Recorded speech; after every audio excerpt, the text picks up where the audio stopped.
Hello, everybody. It is good to see everyone. It is Monday. I just realized I didn't take off my little guard here, so we're going to do that. Hi, I'm ItsKim. Welcome to my channel. This is my show, ItsKim Live, where I talk about pop culture and things that I care about, things that I like. I'm a huge fan of Britney Spears, but I also love psychology and mental health, so we tend to talk about those things quite often here as well.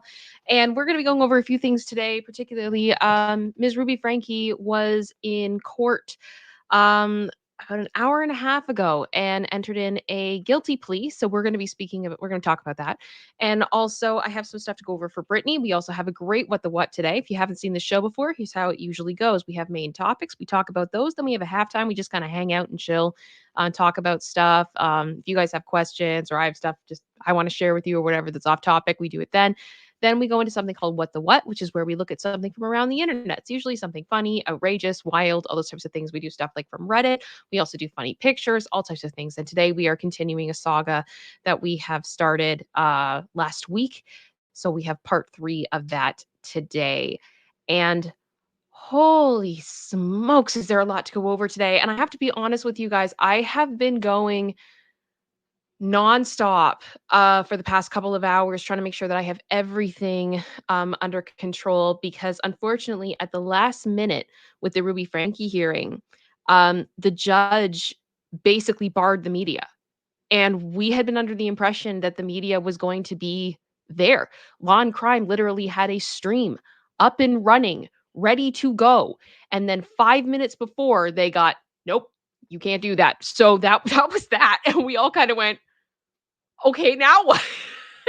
So it's been a little bit crazy. I have my sources in the doc where I've taken information from. Also, special shout out to Emily D. Baker, who somehow managed to magically get footage of this hearing. I don't know how you did it. I don't know how you did it, but it's amazing. So there are a couple screen caps from that just so you can see what Ruby looked like, but all credit to Emily on that front. I already see you guys chatting away. My goodness. Oh my gosh, the support already. I do have to say right off the bat, thank you so much to General Scott and thank you to Jean Rick, who both sent me PayPal's before the show today. Thank you guys so much for your support for me. That means the world. Anything to PayPal goes directly into expenses for the channel. Any subscriptions I have that like StreamYard or anything like that, it all gets taken out of there. So that's where that goes. So thank you very, very much. And then it looks like we have a bunch of support already, which I was not expecting. First of all, thank you so much to Brandon for being a member for 6 months. Isn't that crazy? That's so crazy. Thank you, Brandon. Shauna, thank you so much for the 10 gifted memberships to start off the stream right away. That is wonderful. I so appreciate that. Thank you so much. General Scott, thank you for gifting 5 memberships on top of the PayPal. It's so kind of you for doing that. Thank you. Thank you so much. I'm so glad to be back and I'm always happy to see this community grow. DVD also gave 5 memberships, which is incredible, which means that we are 5 minutes into this stream and we have 20 gifted memberships. You guys are spoiling me. You're spoiling me. Thank you so much. And if you would like to become a space angel, you are welcome to do so. You can join yourself or you can allow gifts because we do tend to have a lot of gifts thrown around here quite often. So you are welcome to do those things as well. And you're welcome to join our little community. There's special content as well for space angels only, which I have a story about that later that I want to share with you guys. That'll be in halftime. A little bit of behind the scenes drama, a little bit of tea. For the record, Your Honor, Linda, you didn't have to give anything. Didn't have to. Thank you. Thank you for the vibes. Brandon, thank you so much for the super sticker there for the Dancing Hippo, as well as Katie Artist 94, who also did the Dancing Hippo. We gotta love it. And thank you very much for both those super stickers. You guys are incredible. And King Bob, thank you for the 1 gifted membership. Always making sure to keep it an odd number because that's your thing. I love it. You've committed, and it's great. Thank you so much. Okay, I think we're up to date.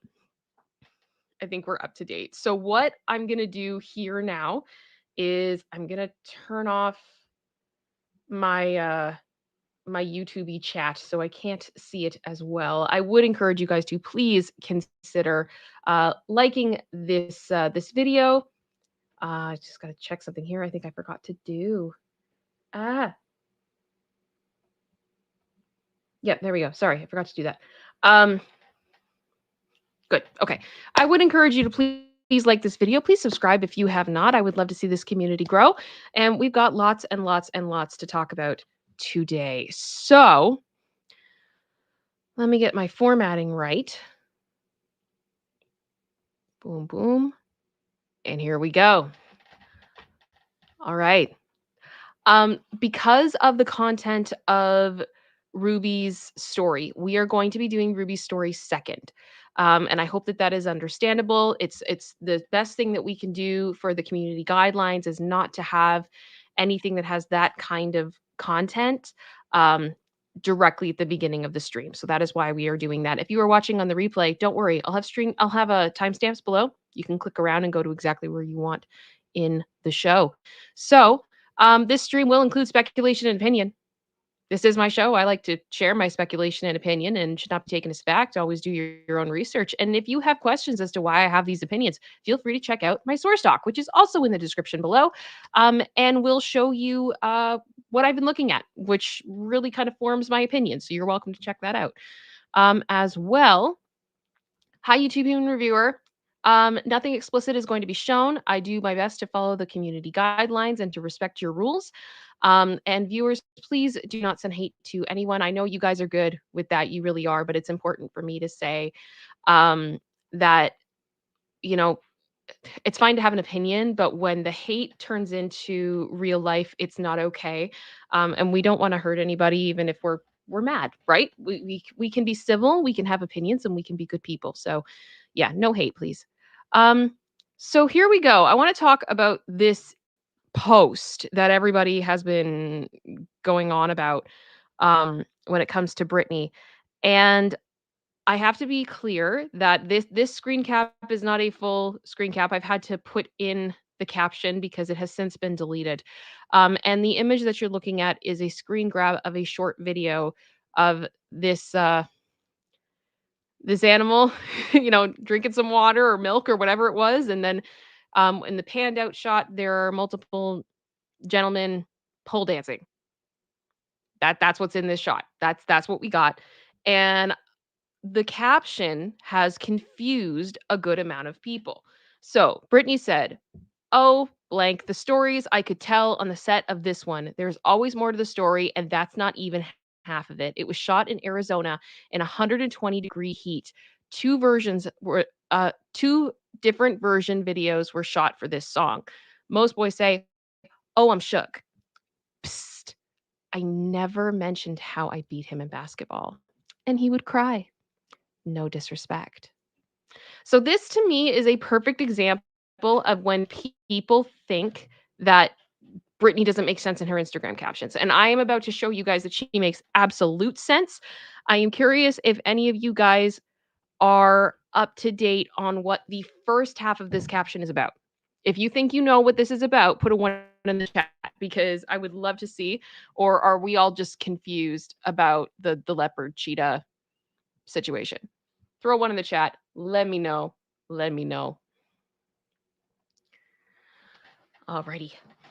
So, what this video is actually about, or what this caption is actually about, is there are 2 topics here. The first is the music video for Make Me, and the second is shade at Justin. So, the Make Me video was the lead single off of the Glory album, and it was surrounded by drama at the time. The original video was filmed in Arizona, just like Brittany said in the caption. And some of the filming was at a house, and other scenes took place looked like they were shot on a soundstage. There was like a dance number. So like that's the first picture that you see here of them in kind of like the soundstage with all these guys dancing everywhere. Um, and there was another scene where I think she was like going down a hallway or something. Like it was all soundstage. And then the second part was at this house, and there's a shot of Britney in the house with the other dancers. Um, in my opinion, also, this is something that bothers me, and I'm not going to put it on screen because I want to respect the YouTube community guidelines. Because as always, YouTube.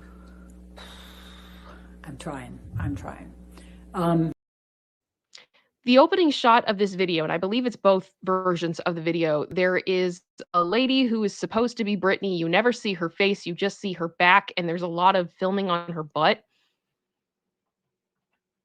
To me, don't look like Britney. I think they used a body double. There are points in that video, in my opinion, that they used a body double of Britney, and it's almost embarrassing. Okay, so that was one of the first things that people kind of had issues with. In the original video, um, there were various scenes that sparked concern amongst fans. Overall, the tone of this video is very, very adult. That's how I'm going to put it. And it seems like Britney is surrounded by many men who are interested in her. One of the scenes that was a little bit disturbing was someone is actually swimming in a pool and a TV gets thrown in the pool. Think like a hairdryer in a bathtub. And we watch that happen. It's weird. The individual does survive after Britney gives him mouth to mouth, but it's super like, okay, what's happening? This is weird.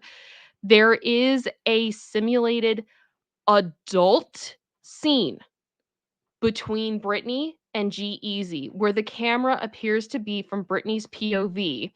So we all get to experience, what it would look like, what it would, what we would see if G-Eazy was on top of us. That's a part of the video. It's, interesting. And then there was some behind the scenes footage leaked of this video where Britney can actually be heard screaming from inside of a bulldozer. She is surrounded by men grinding on the machine, and Britney screams, "I don't like it. I don't like it." And she also called someone an a-hole. So when Britney says that the story she could tell and that there were two versions, she's 100% right. She's 100% right. And we have known for years that there's something weird with this video. And quite bluntly, that was one of the things in the book kind of bummed wasn't there. I wanted the details about this because I have had so many questions for years and years and years and years and years. Now, this was the next part of the controversy with this video. The video was reshot while the video was reshot, so that's the official video that we see now.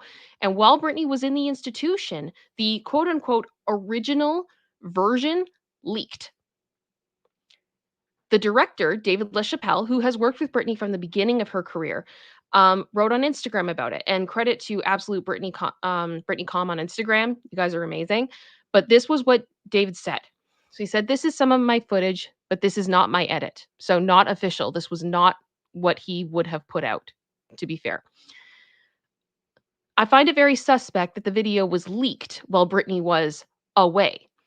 The video/song wasn't released because Britney didn't like it. Her voice as an artist should be respected. The only direction Britney ever gave me for this video is for me to film her in a cage." And yes, there were portions of the video where she was in a cage.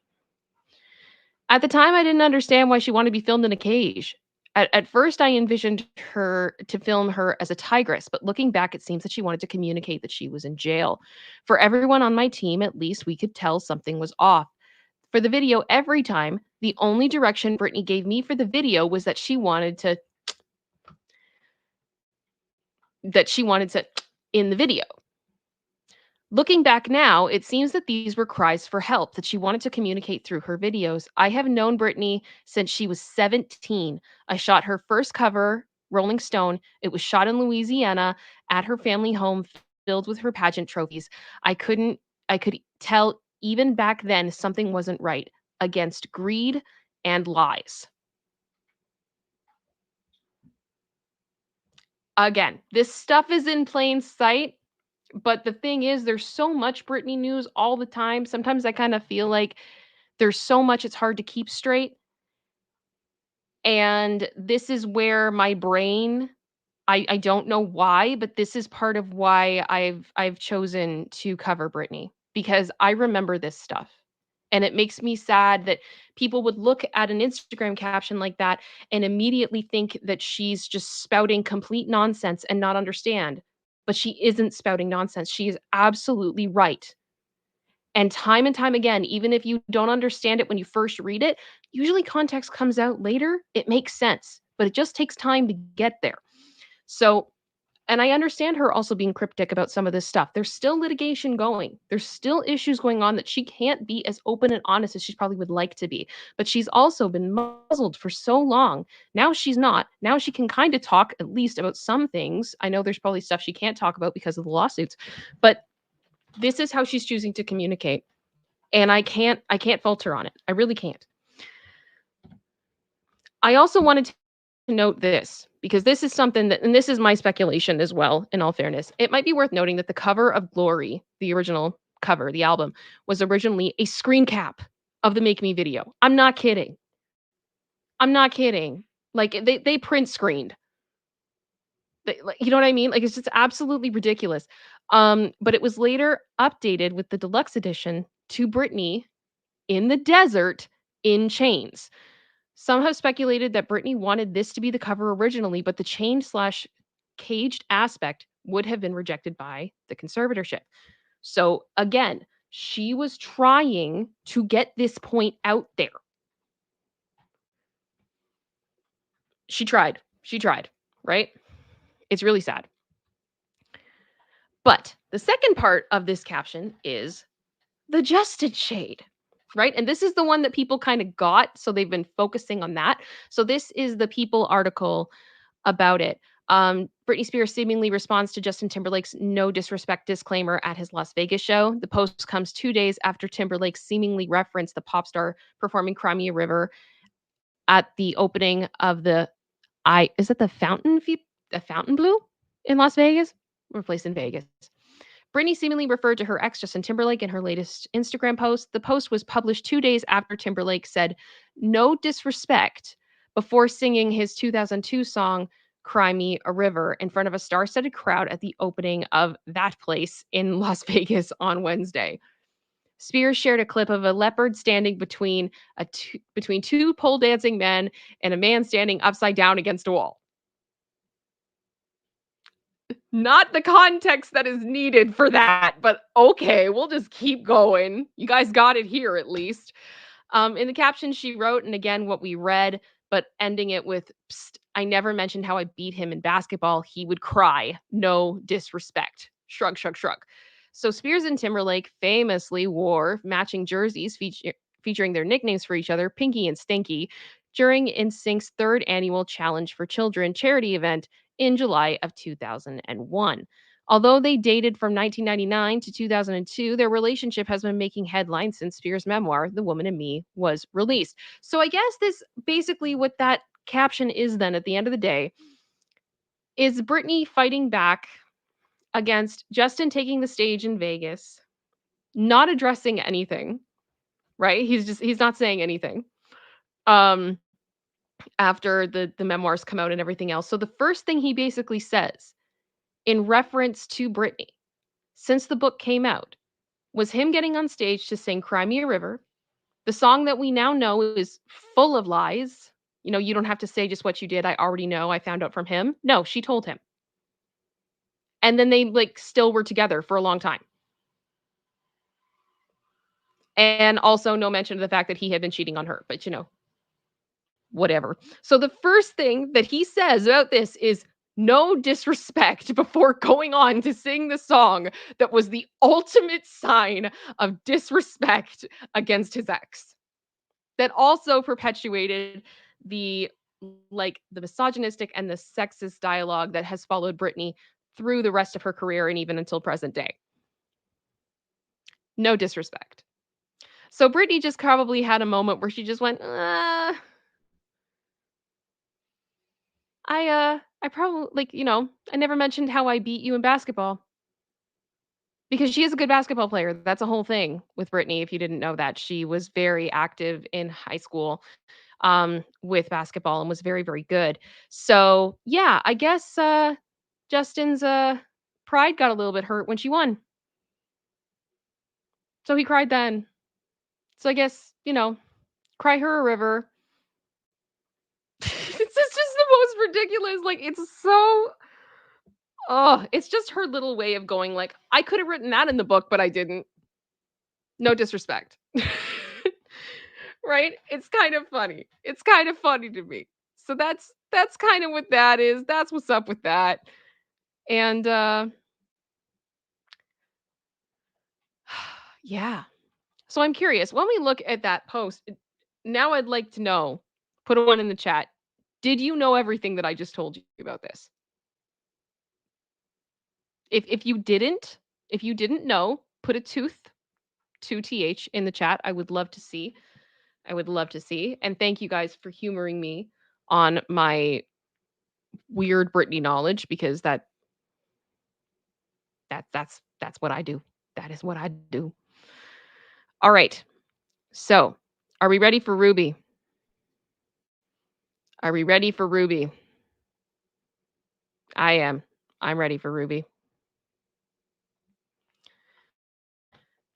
So, a couple of days ago, Ruby's lawyers put out a press release, basically, or like a statement, basically saying that Ruby was going to be putting in a plea deal and that she was ready to throw Jody Hildebrandt under the bus. And she did. She did. Um, so this morning she put in her plea deal, and we're gonna go over what was said and then other important takeaways that I feel like not everybody is putting in these articles. It's kind of bothering me, so we're going to go into it. So for those of you that are not aware, Ruby Franke had a YouTube channel called 8 Passengers. She had over 2 million subscribers. It was a family YouTube channel. She was a mommy vlogger and she made millions of dollars allegedly off of the exploitation of her children, who obviously could not give consent of their personal lives being shown to the world for entertainment, while they also were exposed to parenting techniques that many people would describe as abusive. And I'm going to have to be very careful with my code words with this. But basically, what brought all of this to the forefront was Ruby had a lot of criticism against her for her YouTube channel. She ultimately decided to partner with a mental health professional, Jody Hildebrandt, who had a company called Connections. And the two of them sold curriculum and had a group of people who came in for help with not living in distortion, um, and their types of like their way of thinking and their parenting techniques as well as their marriage techniques. However, Jody Hildebrandt has quite a history herself, which we have talked about on this channel. And I think most of you that have watched me know that I don't like to judge people too harshly. I try to give people the benefit of the doubt as much as possible. Jody Hildebrandt does not deserve that. Jody Hildebrandt, based on the things that I have seen, is one of the most deplorable human beings on this planet. She deserves everything that is coming to her and probably more. And she's a piece. She's a piece of work. Okay. So Ruby is now claiming that the charges that were put against her for the mistreatment of her children were all Jody's fault and that she was led astray. Which, quite bluntly, I think as a defense, I would have been more okay with if Ruby hadn't already had the controversy that she had had prior to Jody being in the picture. This is not new, right? Like Jody did not bring the dysfunction. The dysfunction was already there in 4K being vlogged about on a regular basis. So it's an interesting defense, but it's not one that I subscribe to or accept, quite bluntly. So there were 6 charges of CA against Ruby. She has pled guilty to 4 of them. 2 of them have been dropped. And I can tell you the 2 that have been dropped are specifically to do with the malnutrition of the children. Because when the children were found after they escaped the care of Ruby and Jody, they were not in good health for various reasons. I'm not going to get into everything that was in the police report about that and everything. We have talked about it before. It is Horrible. It is horrible. There is no excuse. There is no justification, and I will not humor that here whatsoever. What these children endured at the hands of Ruby and Jody is monstrous. Absolutely monstrous. But what's really terrifying about Jody is that she is considered a mental health professional. She was licensed to help people, and this is what she did with that power. So, this is what happened this morning, according to the NBC station in Utah.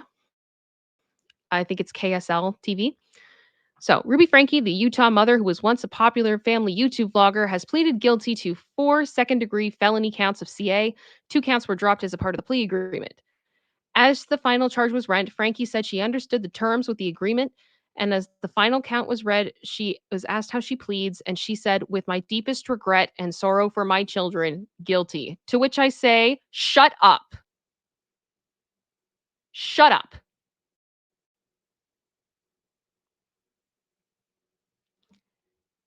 This woman had been told for years by the general public that the way that she was treating her children was not appropriate. Her teachers, the teachers of her children, were concerned about them. They had so many calls to the police. They had so many warning signs.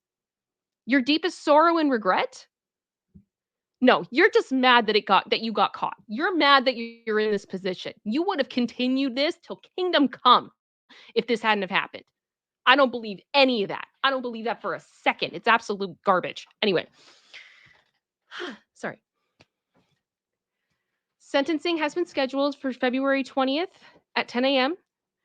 Franke, well known for the now deleted 8 Passengers YouTube channel, was arrested in August on suspicion of CA after police say a malnourished child climbed out of a window of Jody's home and ran to a neighbor for help. Which, yes, and the children, when they were in Jody's home, were in a panic room, restrained in a panic room. Okay?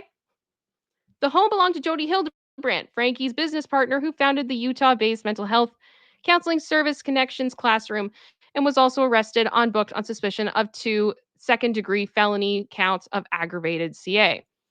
The victim informed officers that Jody put ropes around their ankles and their wrists, and they used cayenne pepper and honey to dress the wounds. And I'm not going to go into any more of these details because they're all here, and it's just absolutely horrific.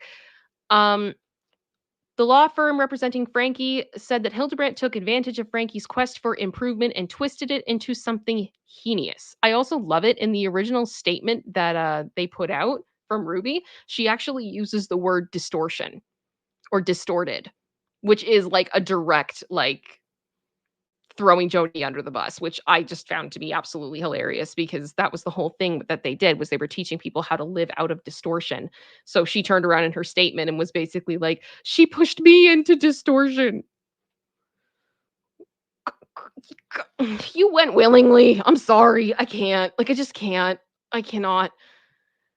Legal analyst Greg Skordas told KSL TV on Friday that he believes prosecutors may now be resetting their focus on Hildebrandt as part of the plea agreement. Franke agreed to testify against Hildebrandt.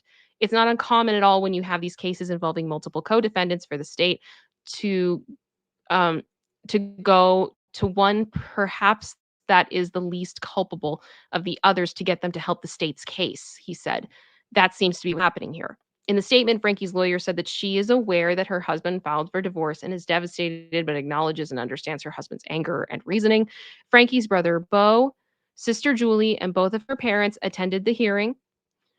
Apparently, Franke made eye contact and smiled at them as she entered and exited the courtroom. Family members declined to comment outside of the courthouse after the hearing ended. So, the important things we really need to look at when it comes to this case is basically the following. Ruby will be sentenced in February and will be incarcerated until then. She's not getting out. Okay. Charges 2 and 4 were dropped. Those were specifically to do with the malnutrition. However, there's still 4 counts remaining. And each of those counts has a prison time of a minimum of 1 year to a maximum of 15. So minimum we're looking at is 4 years. Maximum we're looking at is 60. And time served will likely count. At this time, it looks like Jody will have a hearing on December 27th of 2023, but I would not be surprised if that moves. But I think what a lot of people are asking is why is this plea deal a good thing for her if she's still looking at potentially 60 years in prison? This is the following. With this plea deal, Ruby's children will not have to testify against her. So that's a win. That's a win. I hope that that factored into her decision, but I don't know. The evidence against Ruby will now not be heard in open court.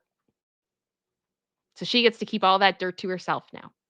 And I think that's probably the reason, in my opinion, that she did this because she doesn't want everything coming out. Because the cops got all of those like the laptops and everything. They got all that.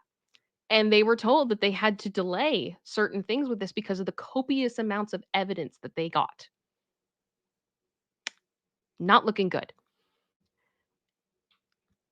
And for Ruby as well, 2 of those charges have been dropped, which would potentially given her another my guess would be another 30 years based on the charges the way that I've read it.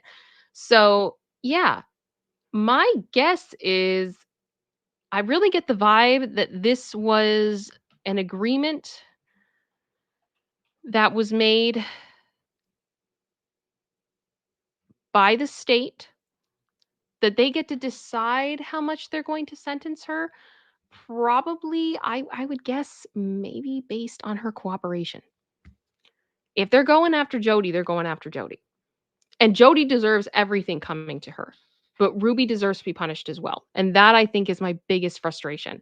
So, yeah, that happened.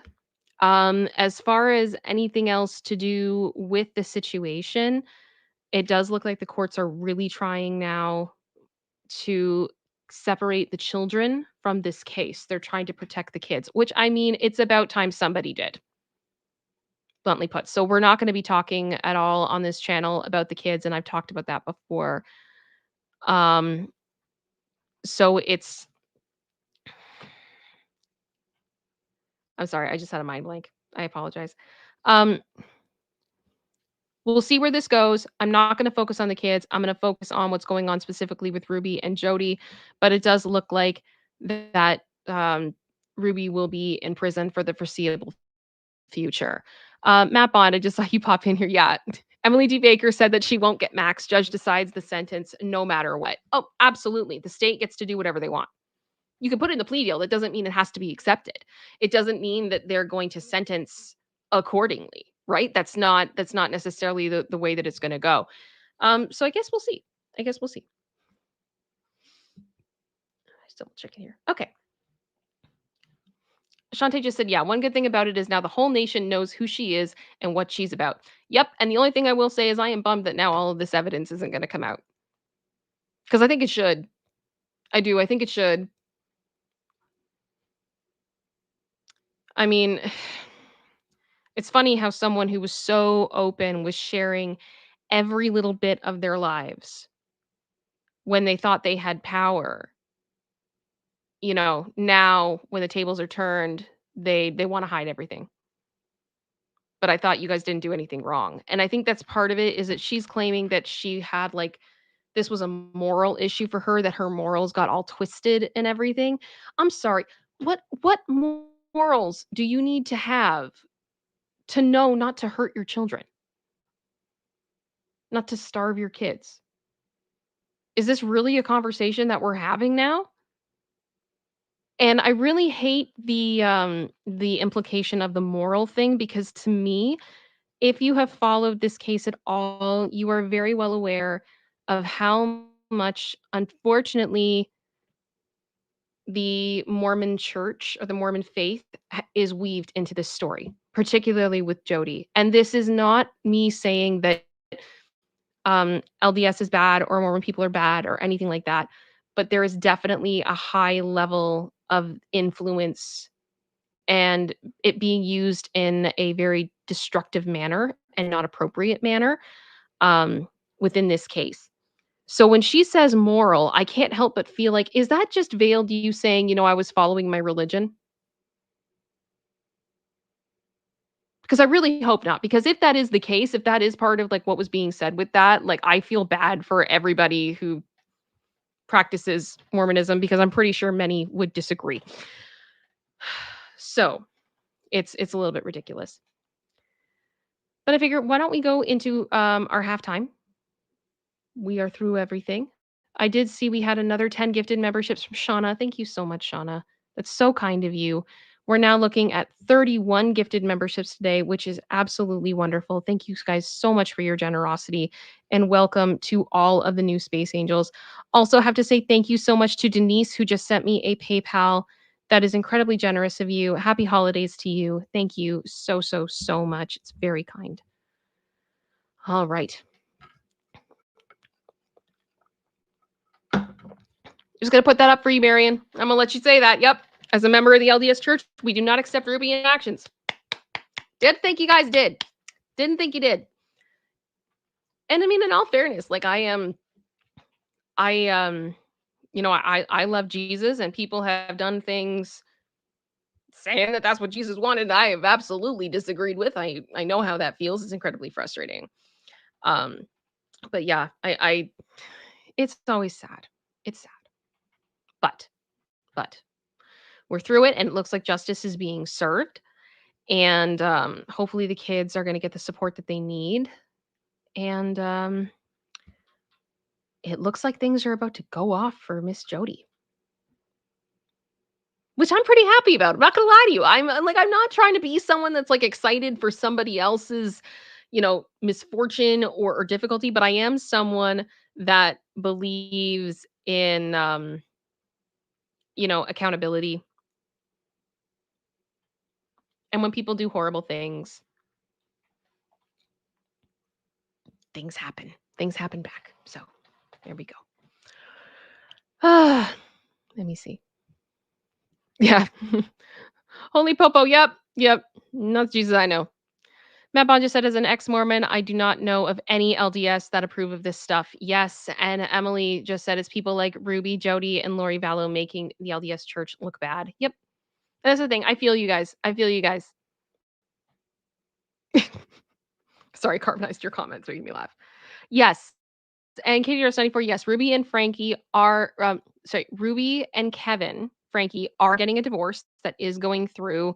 And there have been some people that have opinions about that as well, because it almost feels like, is it more to do with the custody of the kids? Like, is Kevin just trying to get the custody of the kids? So he's trying to separate himself as much as possible.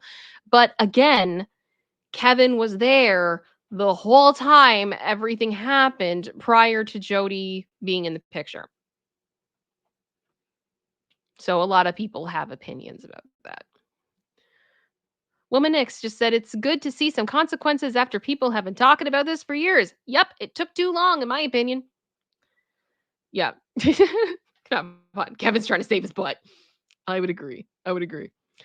All right.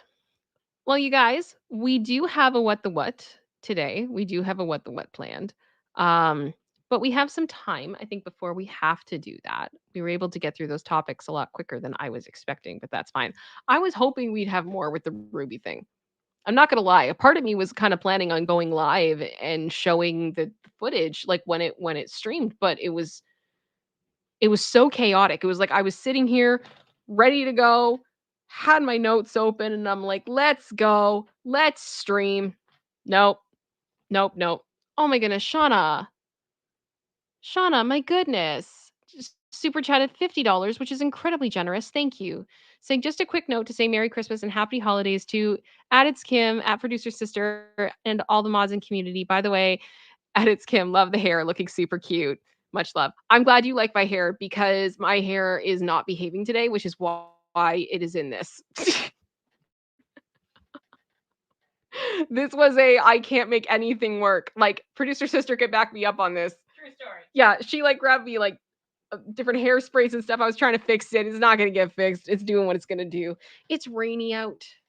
So that's not helping. That's not helping. Yeah.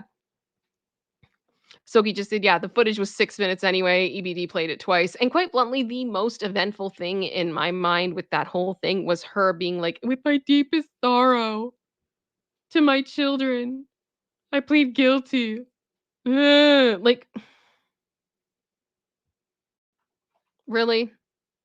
Really? Why? Now is not the time. Just shut up. And that's the thing, like, I just don't have any patience anymore. Oh my goodness. Okay, General Scott just said random, but how much are refrigerators in Canada? Texas, had to replace my main one and it was over 2K. My first car didn't cost 2K. Producer sister, how much was the fridge? Yeah, producer sister just had to buy a fridge. And now, granted, she did not get the most fancy fridge, nor did she get the cheapest fridge. It was about 3 grand Canadian. So, yeah. But that included the warranty and delivery. Yeah, but that also included warranty and delivery. And honestly, delivery was worth every penny because they brought it into the house. They brought it down the stairs. That's the best. That's the best. Yeah, for the record, your honor said, yeah, mine was around that price for stainless steel. Yep, yep, yep. Soaking up. How are you not embarrassed? Oh, thank goodness. Can't hear Cypher. I wish my hair looked that good when it doesn't cooperate. If I take it out of this ponytail, it will not. It will not. And I mean, like this, my hair was straightened. This was straightened. Don't look like it, but it was. General Scott. So we're all screwed. Yep. Yep. It's unfortunate. It is unfortunate. Oh my gosh, Kyle. We just replaced our fridge in the summer. It was 6K. Oh, gosh, dude. Ugh. Mm-mm. I'm so sorry, Kyle. Ugh. Yeah. Oh my gosh. Yes, for the record, your honor, deliveries could be a lifesaver. Oh, yes, I do remember. I do have a story to tell you guys if you want to hear a story. Hit a 1 in the chat if you want to hear a story. It's fun. It's fun. Space Angels also. This is kind of a member's story that I think might surprise you guys a little bit.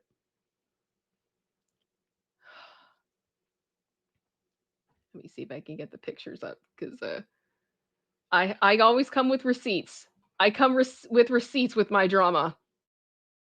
Always.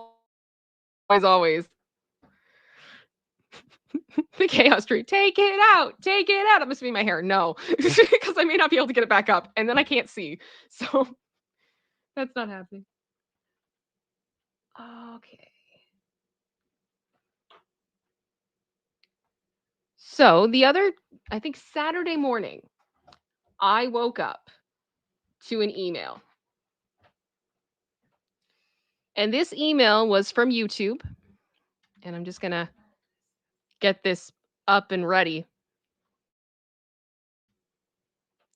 Because this is going to be fun. No, it's not our shopping escapades. That's a different story, though, that I absolutely could do. I woke up on Saturday morning to an email from YouTube. And it is a dreaded email that we all fear as YouTube creators. It is a video informing me of a potential copyright strike. I was told if I did not remove the video in question within 7 days that I would receive a copyright strike. For those of you that don't know, if you get 3 copyright strikes, you lose your channel. You lose absolutely everything. It's gone. Now, what made me laugh about this is this was specifically about a video that I put out like, oh my gosh, probably like March, April of this year. This long. 9 months. 9 months for them to go, we got an issue with this. We don't want you putting this here. So what is this specifically? Well, this is a copyright removal request for a reaction video I did for members only. Because last year, or I feel like I'm technically was earlier this year, but you know what I mean. I covered Eurovision, the last season of Eurovision, and I reacted to every song that competed in that competition.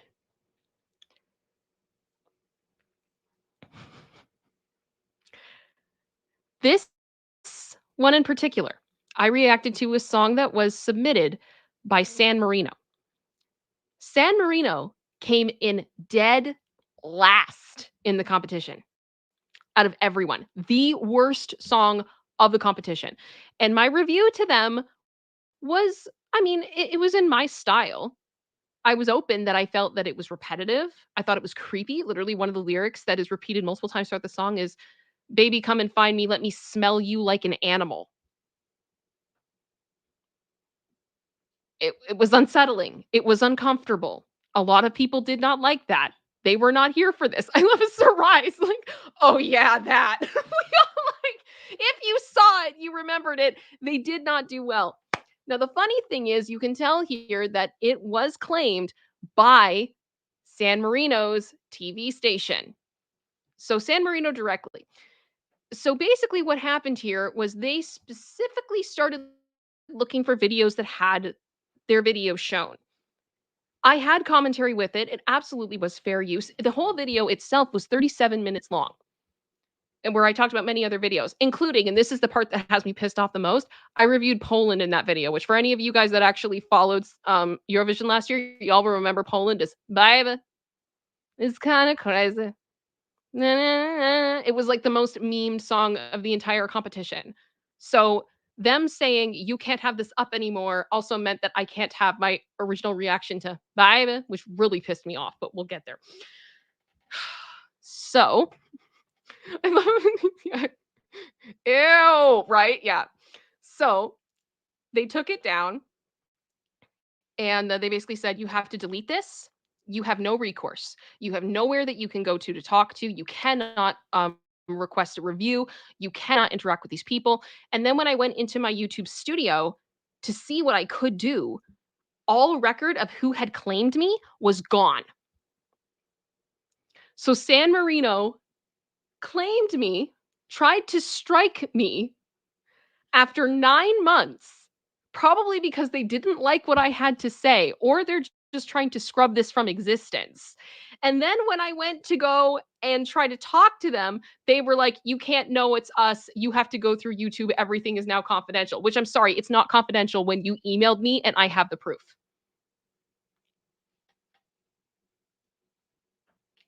So I'm going to cover Eurovision next year, guys. I am. And what I'm going to start with this year is my uncensored review of last year's San Marino entry. And the video that had all the other things is going to be re-uploaded without San Marino in it. So you guys get your request. You'll get your request, right? Like, you don't want the video shown, you won't get the video shown. But I will tell you one thing. I'm not shutting up. And San Marino, this is the most pathetic, petty, embarrassing kind of claim you can do on someone. I'm sorry, it is. It is. And you can't censor me with what I am saying. It's absolutely ridiculous. And it's really, really sad. So yeah, that will be a members only thing. And thanks now also to you guys, San Marino. What was originally behind a paywall that people wouldn't have seen, now everybody can know about it. You're welcome. You are welcome. I also want to note that I have had a few countries request that I not show their content in my videos. And every time they have asked that, I have complied. I have complied to the fullest. Same as when you said, take it down, I took down the video. I complied. I'm not trying to start trouble. But what bothered me was that that whole video did not need to come down. You could have said to me, there's a claim here. We do not want this part in it. Have it removed and then put the video back up. And I would have accepted that. I would not be talking about this right now, but you don't get to tell me to shut up. So there we go. Isn't that fun? I love it. Everybody's like, yeah, woo! This is super petty, right, Jen? It's so petty. It is. Can you, like, petty university? Like, I can't. I'm sorry. Like, So the funny thing is too, what I've done, and I'm gonna be watching this, is I'm pretty sure probably was not the only one that got that message. So I've actually taken screen caps of all of the search results when you search for the reaction of the song. And I'm gonna be checking in 7 days and seeing how many of them are still here. I'm gonna give them shout outs too. Don't do that to me. Don't do that to me. I didn't do nothing wrong. Don't mess with me. All right. Are we ready for what the what? I'm here for all the petty. Oh yeah, producer sister. It's not like San Marino has a great track record of awesome songs at Eurovision. And again, that's also why this is a dangerous game. This is a dangerous game. I didn't know that I'd fallen for you and my dreams could come true. I didn't know. All right. Here we go for the what the what. I am going to I just want to make sure, did I miss anything? Oh, KDR94, thank you for the gifted 5 memberships. That's so kind. That's amazing. What are we at now, producer sister, if you don't mind me asking? 36. 36. Fantastic. Thank you so much, Katie. Thank you guys. And welcome to the new Space Angels. You guys have been incredible today. Woman X, she said, I missed the last stream. Are we on a new saga? We are. I mean, we started it last week. We did it 2 days last week. Essentially, what has happened here is OP spent a very long time working hard and investing, and her investments paid off. And she came into a good amount of money and then chose to be very generous throughout her family and helped pay off some people's mortgages, paid for a bunch of the kids to have funds to be able to go to school. She took people on vacations. She also paid a bunch of mortgages. Like, she spent hundreds of thousands, if not more, on her family and trying to share this wealth. And unfortunately, she has some family members that are scary entitled, including who we will call entitled cousin, who physically assaulted her. And she ended up in the hospital, unfortunately, in our last thing. She also has been hurt by who she calls her little love tap uncle because of what he did to her. And also, her sister in law has felt, who is also called Blabbermouth, was entirely offended that she would not pay for more vacations for them, more things for them. She felt very entitled to it. And then she didn't get what she wanted, so she started spreading rumors throughout the family, which is part of why we had issues with entitled cousin, and then also tried to kidnap her children. That's where we're at. It's just absolutely wild. And in the last episode, when we talked about it, there was a lovely puppy, a Cane Corso, I believe, dog from the neighbors that live next door to OP and her family. And his name is Frou Frou. Children. We all love Frou Frou. We love the Frou Frou. Alrighty. Sorry. Colin just said, is it bad I don't know who San Marino is? San Marino is its own nation.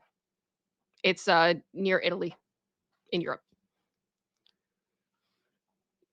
Yeah. Sorry. Abduct.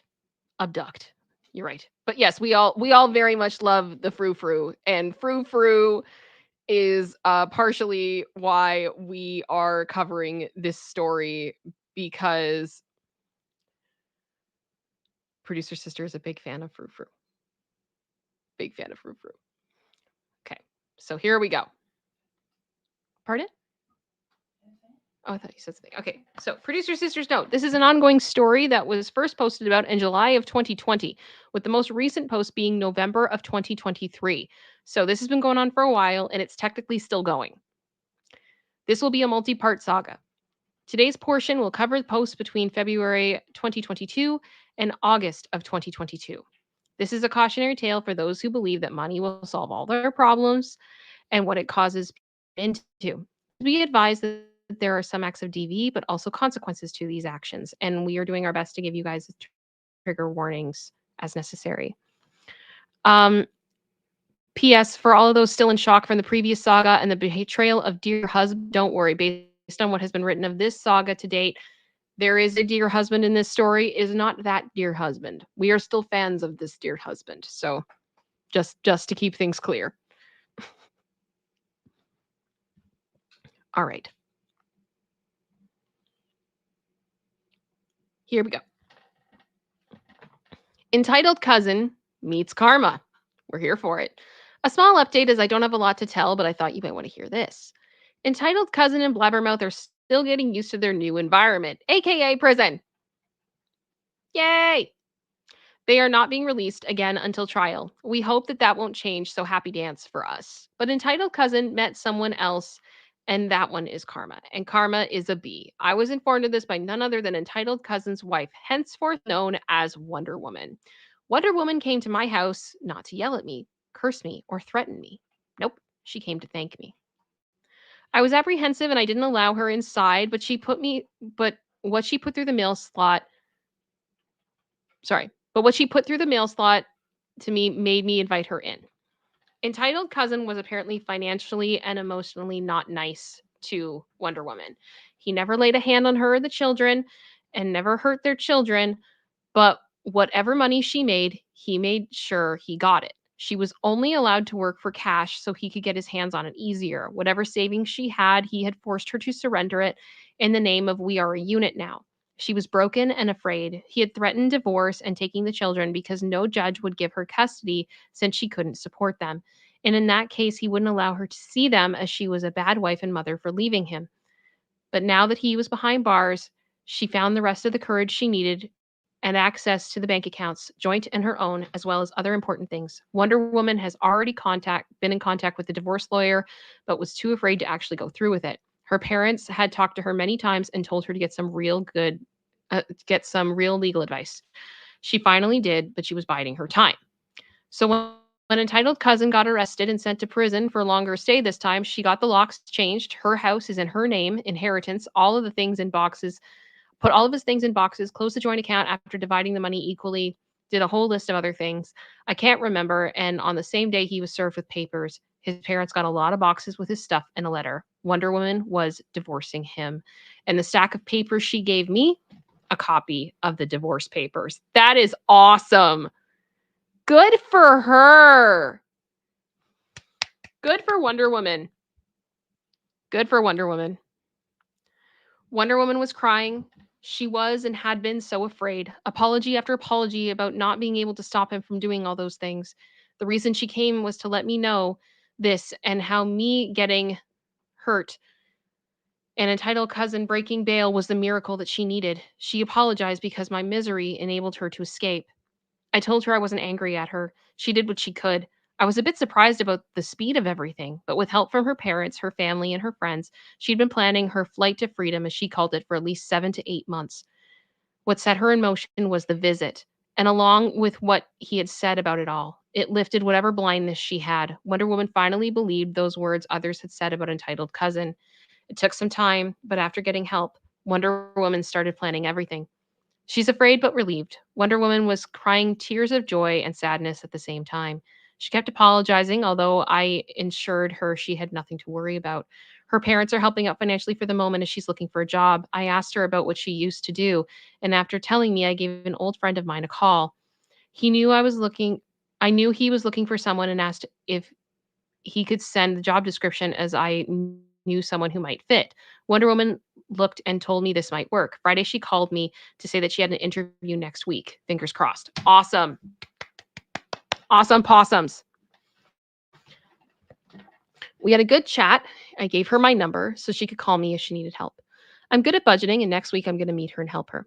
So, Entitled Cousin is in prison for the time being, but when he gets out sooner or later, rather later, it will be crappy for him. He will have no job, no home, no wife, no support from friends.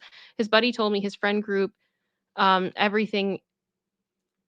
Sorry, his buddy told the friend group everything, and they dropped him so fast as if he was alive. I don't. Pardon? Oh, boom, boom. Yeah. A record, and might not be able to go to his parents as his father is furious and disowned him.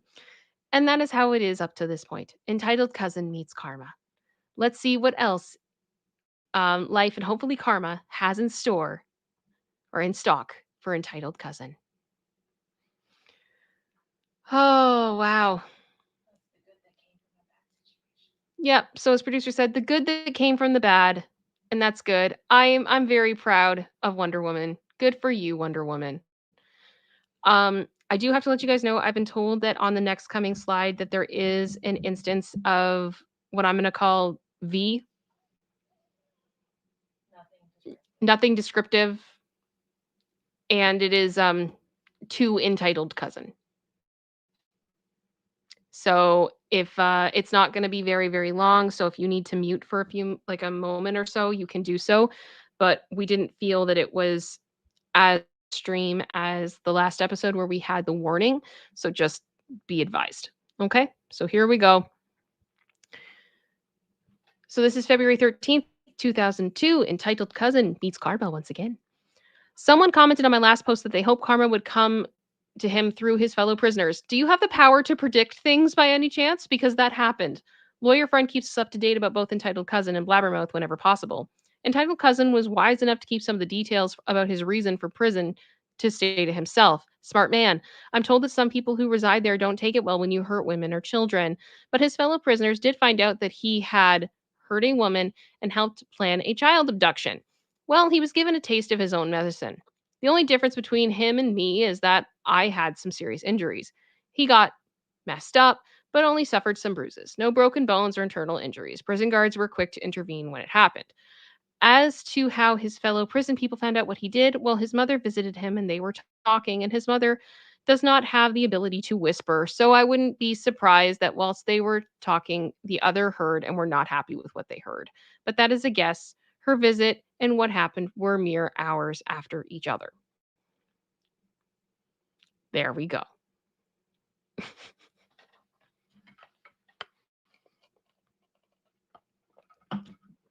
Here we go. So, yay! Okay. Now we keep going. Are we all still good, guys? All right. Coddle Mom to the Not So Rescue. I would like to introduce you to Coddle Mom.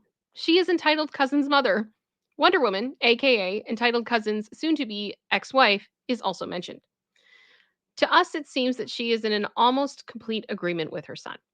She doesn't like it one bit that her precious son had to exchange his nice house with wife and children to a prison cell and divorce papers. Is there any, like, wasn't she the one that also called and begged them to drop the charges? No, that was Blabbermouth's mom. Blabbermouth's mom. Yeah, okay. This is the first time. This is the first time we've heard about Coddle Mom? Okay. All right. Why? Not quite, but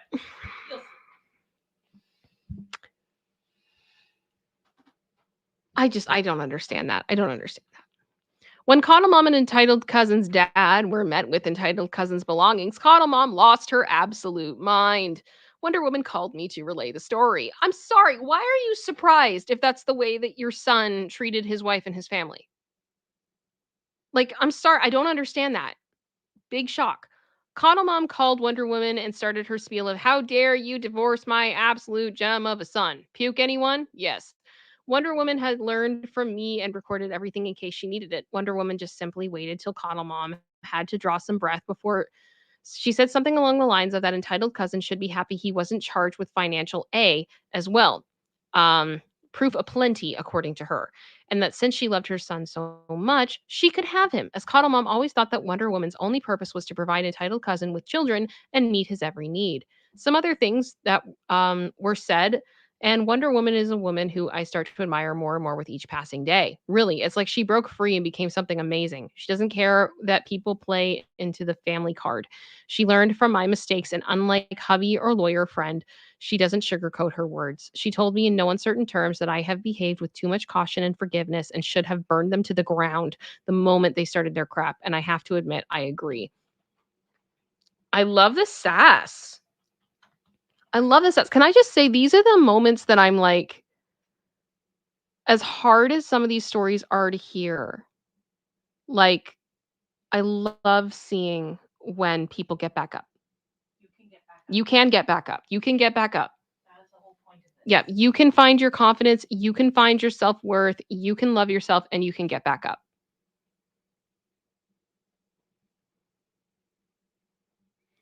Entitled Cousin's dad walked in on that conversation and lost his mind on Coddle Mom.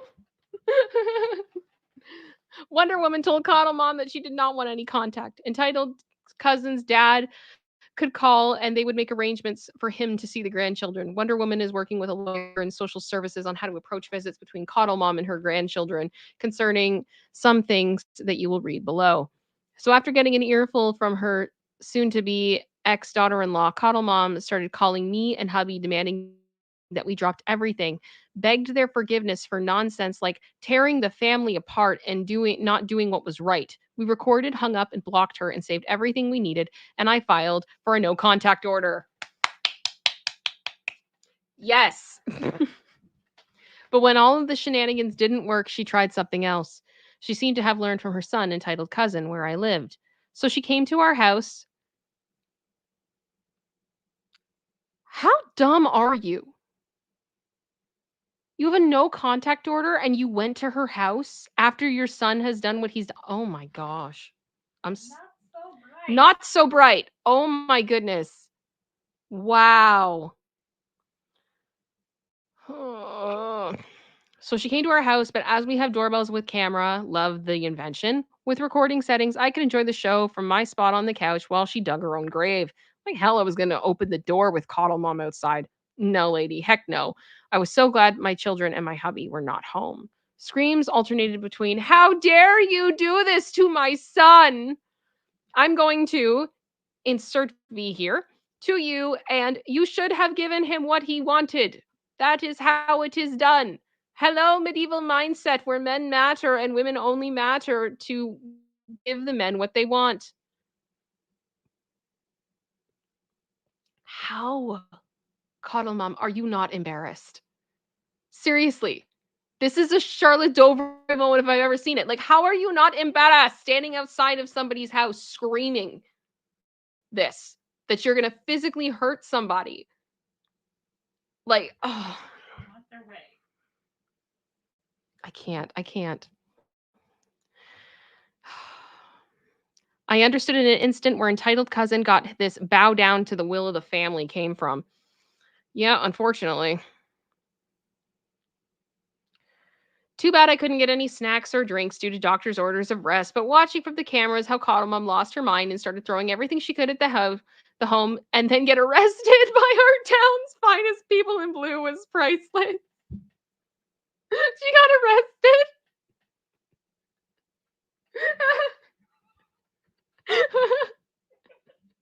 I'm sorry.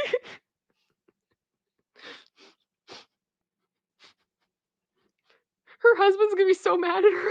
I'm sorry.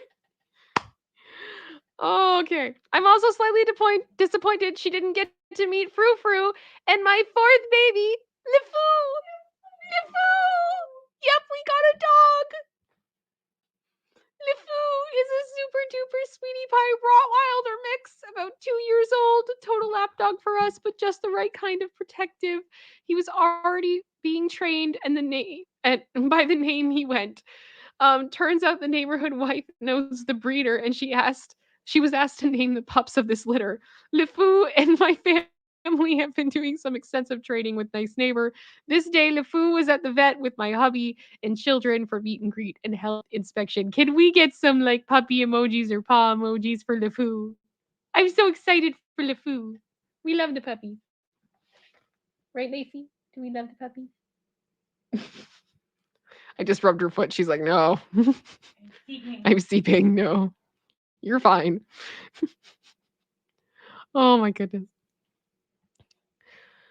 Oh, so hello, lawyer friend. Did you still have some spare time? Now you don't, or have even less. Lawyer friend is sometimes wondering if hubby was adopted because he can't believe the sheer stupidity of some of his family members. Spoiler, he isn't adopted. Join the club.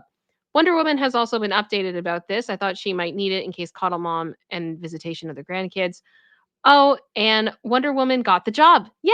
Good for Wonder Woman. She's also in the process of further protecting herself, but I won't share that info. Good. I don't condone B, but but that woman should be happy that neither my husband, kids, foo, nice neighbor, neighbor's wife, or frou frou weren't around. She would have been toast. But hey, the plus side is that now she knows how the bench in a cell feels like from my point of view, at least. Okay. We have a long update. Mother in law blew it. Oh, here we go. Here we go. Are we doing okay out here, guys?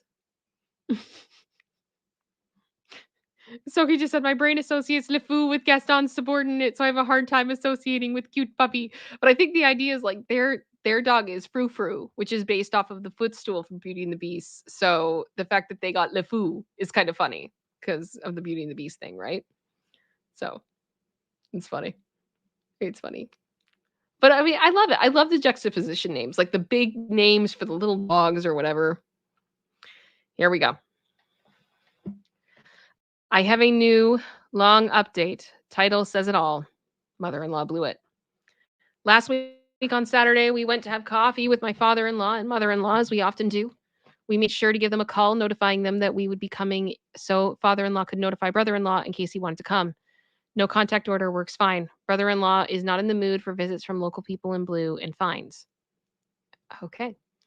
Kids came with us, and hubby's other sister, second kid of father-in-law, mother-in-law, was there as well. Kids love her, although she's very opinionated and can only see things black and white. No middle ground. She and Blabbermouth do not get along. That was even before I became an addition to the family. For the sake of this post, I'll call her Lucy. We get there, get our drinks with cake, and we're having a nice chat when mother-in-law blew it. We told them that during these visits, we would not discuss the situation with Blabbermouth and entitled cousin. If she wanted to do so, we would see each other for that on a different time and day. We wanted these visits to be for other things than that. This was firmly explained to and especially mother-in-law as she began to talk about Blabbermouth twice in a row. She stopped after and we just got up and left. Then last week she had to do it again. If someone has a boundary, don't be surprised when you violate the boundary if they leave. They've made it very clear. It's really not that hard to understand. They don't want to talk about it. They don't want to talk about it. That's it. And I also feel like at this point, like they should be well aware of why. You know what I mean? Like, why would we not want to talk about this? I wonder why, right? Mother-in-law started to say she felt sorry for Blabbermouth and how awful it must be for her. We told her to stop as this is not what we came here for. Lucy also told her to stop. The mother-in-law asked the question she never should have asked. Don't you have pity? Don't you feel sorry for her? Kaboom. My youngest two started crying. My eldest, me, hubby, and Lucy all flipped our lids. My husband and I decided that we needed to deal with our children. We took them outside, made sure they were calm and felt safe before I went back in. As a rule, I don't really have pity for people that try to abduct children. Is that weird, producer sister? No. Am I off base with that? She also ate into bedding knowing that sister-in-law or OP was going to be hurt. Yeah, like I have no pity for this woman. There is no pity for this woman. It actually takes effort to mess up as epically as she did. Which is why she's in prison. Lucy was still grilling her mother. I told her she could stop. Mother-in-law wasn't crying, but just looked at me with a numb look, for lack of a better description. My speech to mother-in-law, almost verbatim. To answer your questions, no, I don't feel sorry for her, or do I pity her? We helped her with her home. We helped and still help her children with a college education, and if they do it right with a home. We took you all on a holiday. Unbeknownst to you, it was my good word that got her the job she has now when I was asked. Because although I hate her entitlement and the way she talks to me, I acknowledge she's incredibly good at her job. I would never screw someone over if I thought they were good at their job and reasonably decent to those they work with. She wanted more. She demanded we give more only because we are related, because we're family, like an obligation to do whatever. She always thought she had some priority over me, hubby, and our family simply because she popped out her children first. She had told hubby to divorce me because I would never amount to anything with and every form of education. I was followed and every form of education I followed was a waste of time and money. But the moment we have money, she demands money. When she heard the word no to her outrageous demand, she jabbed at the family against our wishes, causing all the troubles we have now, destroying relationships in the process. She talked about it with entitled cousin about attacking me, hurting me, and abducting our children and acted on it. I needed surgery because of that attack. And I'm not out of the woods yet. Our children are in therapy because she tried to take them against their will. Hubby is in therapy because of her an entitled cousin as he feels he can't protect his family. I will be fine, but she had the audacity to F with my family. Don't ever expect me to feel sorry for her after all the crap she has put my family through. Her own family. Family only has value to her when she can get something from them, no matter what the cost is to others, as long as she gets what she wants without the need to pay.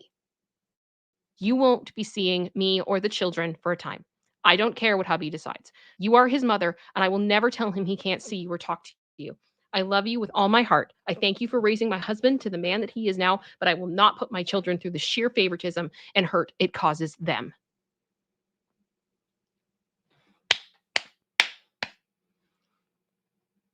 Do it for Dan! Yes! Yes! Yes! 100%. 100%. And that's the thing. I don't, yeah, it's right. Pity for what? Really, it's not a normal reaction to want to snatch kids that aren't your 100%.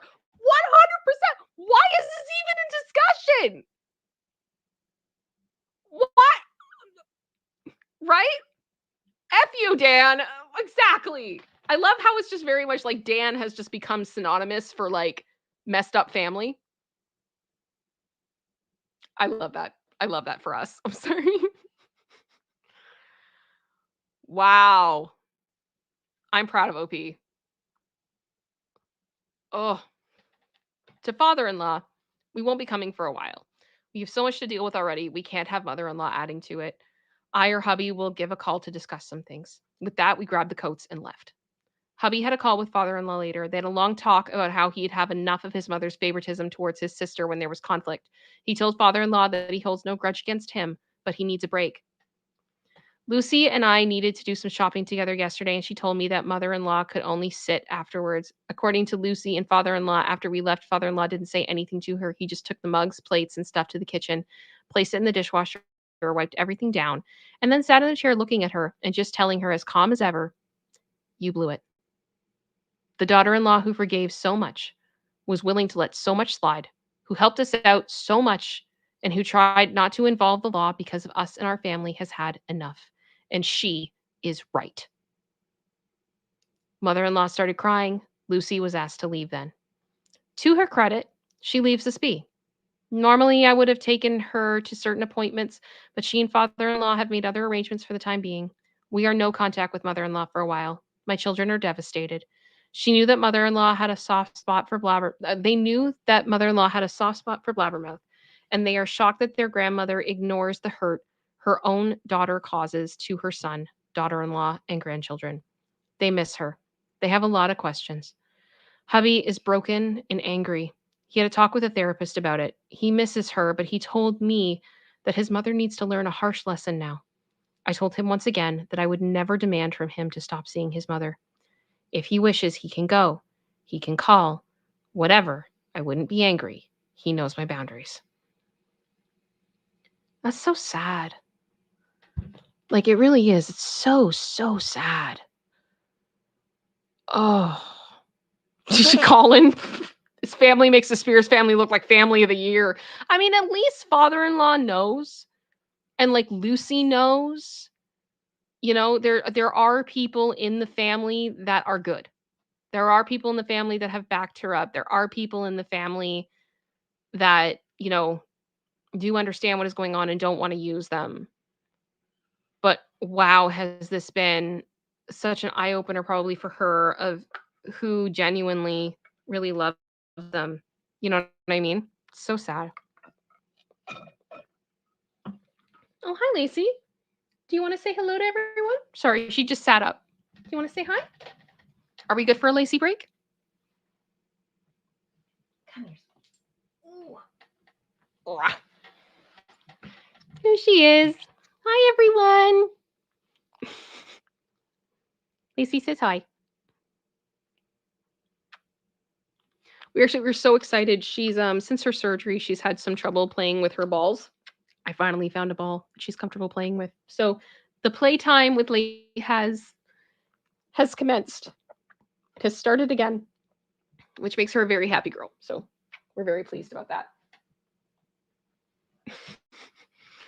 Good girl, Lacey. Oh, yeah, my little girl. Oh, full screen. Sorry, he's like full screen. Oh, I just put her back down. I'm sorry. Oh, if she stands up again, I'll do that. But I don't want to bother her, right?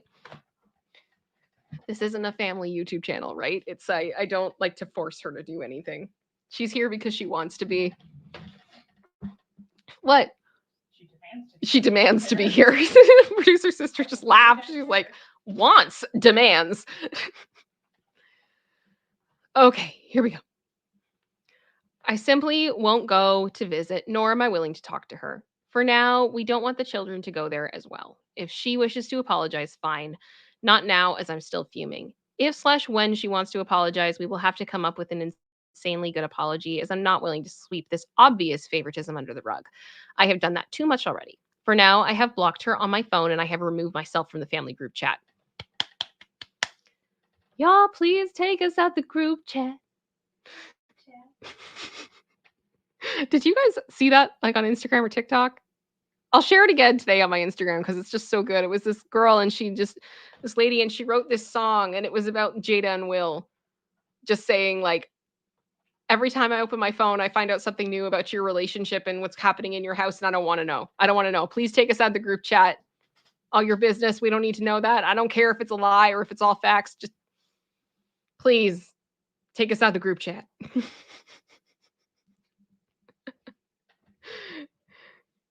Sometimes it's good. Sometimes it's good to be out of those group chats. I love my mother-in-law tremendously. She helped us out a lot when the children were little, in our time of need, and my parents were there. I have always respected our parenting decisions. Oh, they have always respected our parenting decisions, even though they didn't always agree with them. When mother-in-law and father-in-law babysat, they respected our wishes. She would freestyle when they were a bit older, but made sure they had their sleep, ate healthy meals and snacks with the occasional treat and such. I was always treated with such love and respect. I helped them out whenever and however I could. So this hurts. She's seen me in the hospital. She saw what was done to me. She has seen the fear my children had and have, has seen the hurt in hubby's eyes. She's seen this all and she knows and does this turning a semi-blind eye to her daughter's actions. She acknowledges entitled cousin's actions against us, but not what her own daughters. Hello, therapist. I just want this nightmare to end. I think that's fair. I think that's fair. It's not normal. Not normal. Is it called Entangled? I can't remember. I can't remember. Just to know I didn't see that, but it sounds hilarious. It is. It's great. It's great. It made me laugh way too hard. Yeah, like I was crying. It was one of those ones that I literally just ran out, and I'm like, producer sister, lol, because it very much just summed up how I felt about all of that. Right? I don't need to know. I don't want to know. I know too much already. We don't need to know more. It's not my business. Update on mother-in-law blew it. Small update on mother-in-law. Mother-in-law contacted hubby. She went over to our house. Hubby was home alone, took a week off.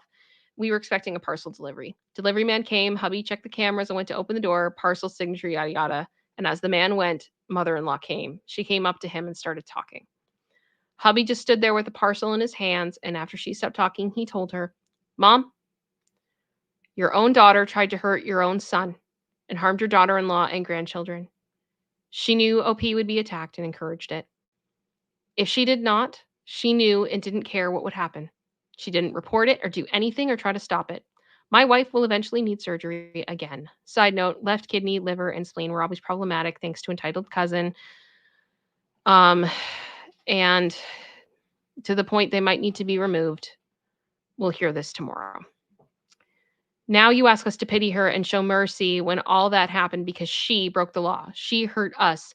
You keep choosing her, even when things like this happen and hit you across the face. When you see damage she has done with your own eyes, you keep finding excuses for her horrible behavior. You don't. By asking us to show mercy and feel pity, you don't. Oh, sorry. I know you love her and I will never ask you to choose sides. I only ask you to condemn her behavior and actions, nothing else. You don't. By asking us to show mercy and feel pity, you don't. We don't blame you for what happened. We blame Babbermouth and entitled cousin. Don't blame yourself for what they did. Stop defending her. Get therapy. You need it. You need to see what is happening and accept that by no fault of yours, your daughter hurt others. I love you, Mom. Now you need to go away. I don't want to talk to you when you continue to excuse her behavior and then the harm that she caused to others. Don't contact us. We will contact you if we ever feel ready to. And then he shut the door and locked it. Thank you, dear husband. We actually have a dear husband that can tell his mom no. Can we have a hallelujah chorus up in here? Like, oh my gosh. Go, hubby. Go, hubby. And actually means it. Yep. Mother-in-law just stood there for a little while and left. I found hubby bawling his eyes out when I got home an hour later. Oh my gosh. This be incredibly difficult. I've sent the recordings of the doorbell camera to my lawyer friend in case we need the no contact order for mother-in-law. I don't think so, as he is the golden son and she always tends to do as he says, but better safe than sorry. In the evening, father-in-law came by to watch the game with hubby and he told us what happened after mother-in-law came home. Father-in-law asked her where she had gone to and she started to cry, scream, and relayed what happened. That she doesn't want to lose her son and his family. She asked herself why it had come to this, to which father-in-law truthfully answered that his son, hubby, was right. She kept choosing her daughter over her son no matter what, that she can still love her daughter but condemn what she did. She doesn't. Mother-in-law told him that all she feels is that need to protect her child, to which father-in-law responded with how understandable that might be, but doing so hurts the other child, a child who also needs her. Paraphrased, love both, don't choose sides. Your daughter hurts your son and his family. Your son hurts because his own sister has hurt his wife and his children. He hurts because she cares more about getting what she wants. He hurts because you can't see that. Love both is as is natural to you as a loving mother, but open your eyes to the hurt that has been caused. She asked him if he could help her with hubby and me, and this is how he responded, again paraphrased. I will not lift a finger to help you in this situation with them. This is all your own doing. I've warned you many times in the past, more so in the last year, that this might happen, that these actions might have this outcome. Our son's idea of therapy might be a good idea. However, this will not automatically mean you get to see them again and be in their lives. Before this mess started, hubby and OP were kind, had an open mind, trusting, and tended to see the good in people when bad things happened to try and see what caused it and condemning it whenever they would deem it was warranted. They are still good, kind people. They still try to see and figure out what caused certain things, but they've become suspicious of people's motives. They aren't so trusting anymore. They are scared that they will get hurt and that their children will get hurt. If you ever want a chance to see them again, you need to respect them and their decisions, accept that they might not forgive you, whatever you do. By now, you know that they, and especially OP, will not excuse behavior in the name of family any longer. She and our sons have finally learned to stand up to such a degree that no one dares to mess with them. You and OP are both loving people. You love your husbands, children, and others, but there's a difference between the two of you is that OP is now willing to go ballistic when she feels her children and her husband are threatened. Don't mess with the mama bear. She will not back down if you go too far, and you know it. Do you understand why I love and respect this man so much? Yes. Yes, I do. And can I please just say, I'm so happy to not only see dear husband standing up and being a good man, but father in law standing up and being a good man. It's always awesome when you see people, do the right thing, take the high road. Oh, my goodness. Call for accountability even for those they love. Yep. And call for accountability. We need that. We need that. Mother-in-law just kept crying silent tears. Lucy also tells me that mother was a shell of who she was. She keeps saying that she lost her son, his family, and how sorry she is.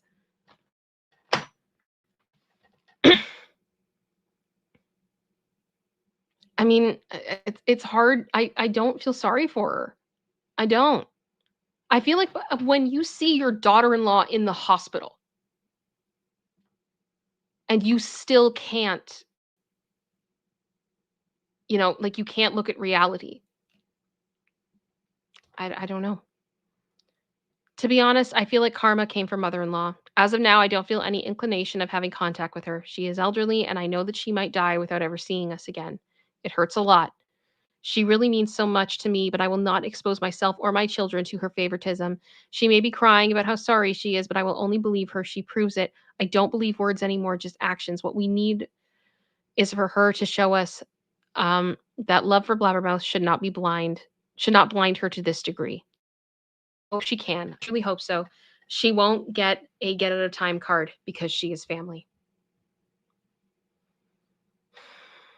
You know what? I think too, just the fact that she defended Blabbermouth in front of the kids that she tried to abduct.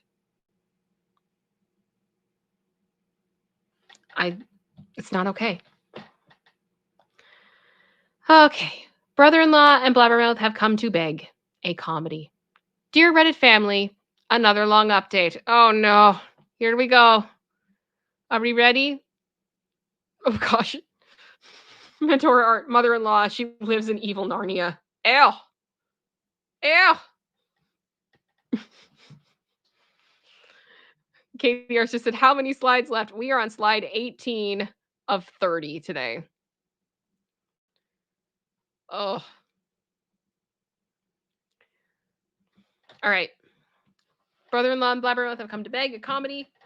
I started writing about my experiences simply to gain insights, opinions, and blow off some steam, and as somewhat therapeutic measure, so to speak. I found out that my posts have been used by several YouTube channels to broadcast them to others. That's fine. I'm glad. You did kind of put it in the public, so I didn't really feel like I needed to ask your permission, but okay. When I found out about them, I was mostly interested in the comments. They really opened my eyes and showed me that I was naive, gullible, and an incredible doormat. Maybe more so than what hubby and lawyers friends told me. Neighbor's wife and nice neighbor found out about the post and agree with you all. So thank you all. I think everyone here is pretty much Team OP at this point. I think any part of us that was kind of like, well, maybe there's some gray area, that went out the window. Producer sister, would you be able to grab me a ginger ale? Thank you. Okay.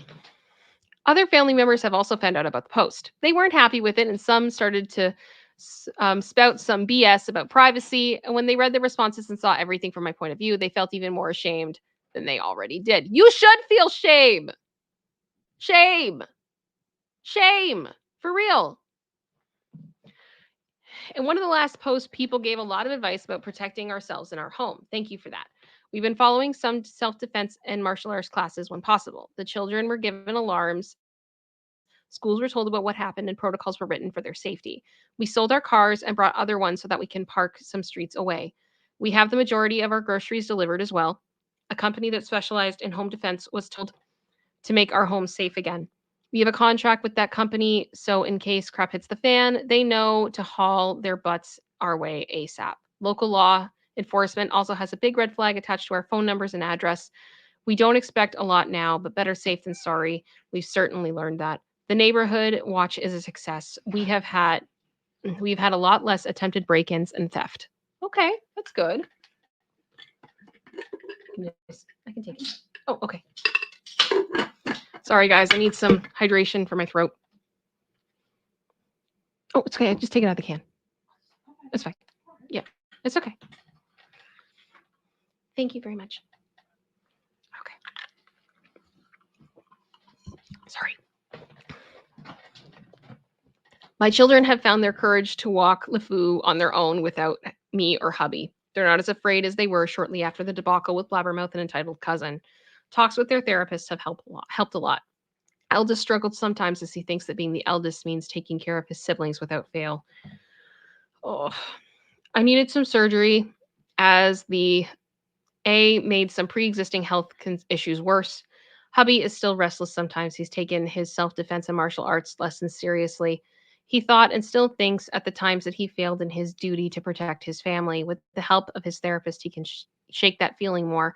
I've told him numerous times that he never failed us. He loves us and has always been there for us as a father and a husband. Eldest takes a lot after hubby in this regard. It doesn't surprise me as I have proudly given birth to my hubby's clone.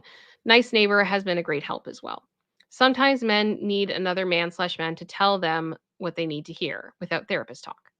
Current status on everyone. Mother-in-law is in timeout. Lucy and father-in-law, no problems. Entitled cousin, still in prison. Those secluded inmates really don't like him apparently, and I'm not even wondering why. Coddle mom, entitled cousin's mother. Yeah. Brother-in-law, no contact order has been lifted as of this week. No harassment or other things. So no reason for the extension. He isn't blocked on our phones. If people want to dig their own graves, I am all for helping them. Blabbermouth, still in prison. Woe is me attitude. Our lawyers talk with each other and with the prosecutor. The hag still has an active no contact order. She's been blocked on my phone, not on hubby's. Same reasons with brother-in-law. Lawyer friend, hero without a cape, devil without horns, worth every penny/cent/dollar, etc. Brother, BML, Blabbermouth lawyer. Bro, my tall brother has the build of a tank, strong one, kind-hearted, no nonsense man. Sister-in-law 3, bros. But there's so many people in this. Oh my goodness. Bros, partner Maggie for the sake of the post. Nice neighbor and nice neighbor's wife. Frou. Neighbor's wife and neighbor's loving dog. Another hero without a cape who will take snacks and cuddles as his reward. And Lifu, our own loving dog, hero in training, who will also take snacks and cuddles as his reward. On to part 1. I'm scared. Producer sister, should I be scared? This part's more funny. Okay. They're Delulu. Okay. I've been warned about the Delulu. Guys, I think we're going to Delulu land. Are we ready for Delulu land? The adventures with Frou and Delulu land? Lawyer friend called us. Apparently he got a call from brother-in-law that Blabbermouth wants a plea guilty in exchange for no time in prison. As of now, she faces between 5 to 10 years in prison if she's found guilty. I thought that this crap wasn't possible. According to lawyer friend, she hardly has a chance at that. She'd get a reduction, but no more if she goes for the guilty plea. Also, what surprised us is that brother-in-law called lawyer friend directly instead of going through their lawyer. That's not a good idea. Don't do that. Don't do that. No. So what does our beloved lawyer friend do? Laugh in the phone, hangs up, and calls their lawyer, telling them what brother-in-law has done. Apparently, Blabbermouth's lawyer just sighed deeply and thanked lawyer friend before hanging up. Our thoughts: Blabbermouth and brother-in-law don't hear what they want to hear from their own lawyer, so they try it through ours. Nice try. Part 2. Brother-in-law's been... Go through your lawyer. Several days after lawyer friend called to tell us about brother-in-law and Blabbermouth's delusion/fantasy, we got several texts from 4 of our beloved nieces and nephews who are brother-in-law and Blabbermouth's kids. Sorry. Number 5 doesn't like me and likes his mother and blames me for all of her misfortune. We know that the sometimes the way this is written is really hard to read. I'm sorry, guys.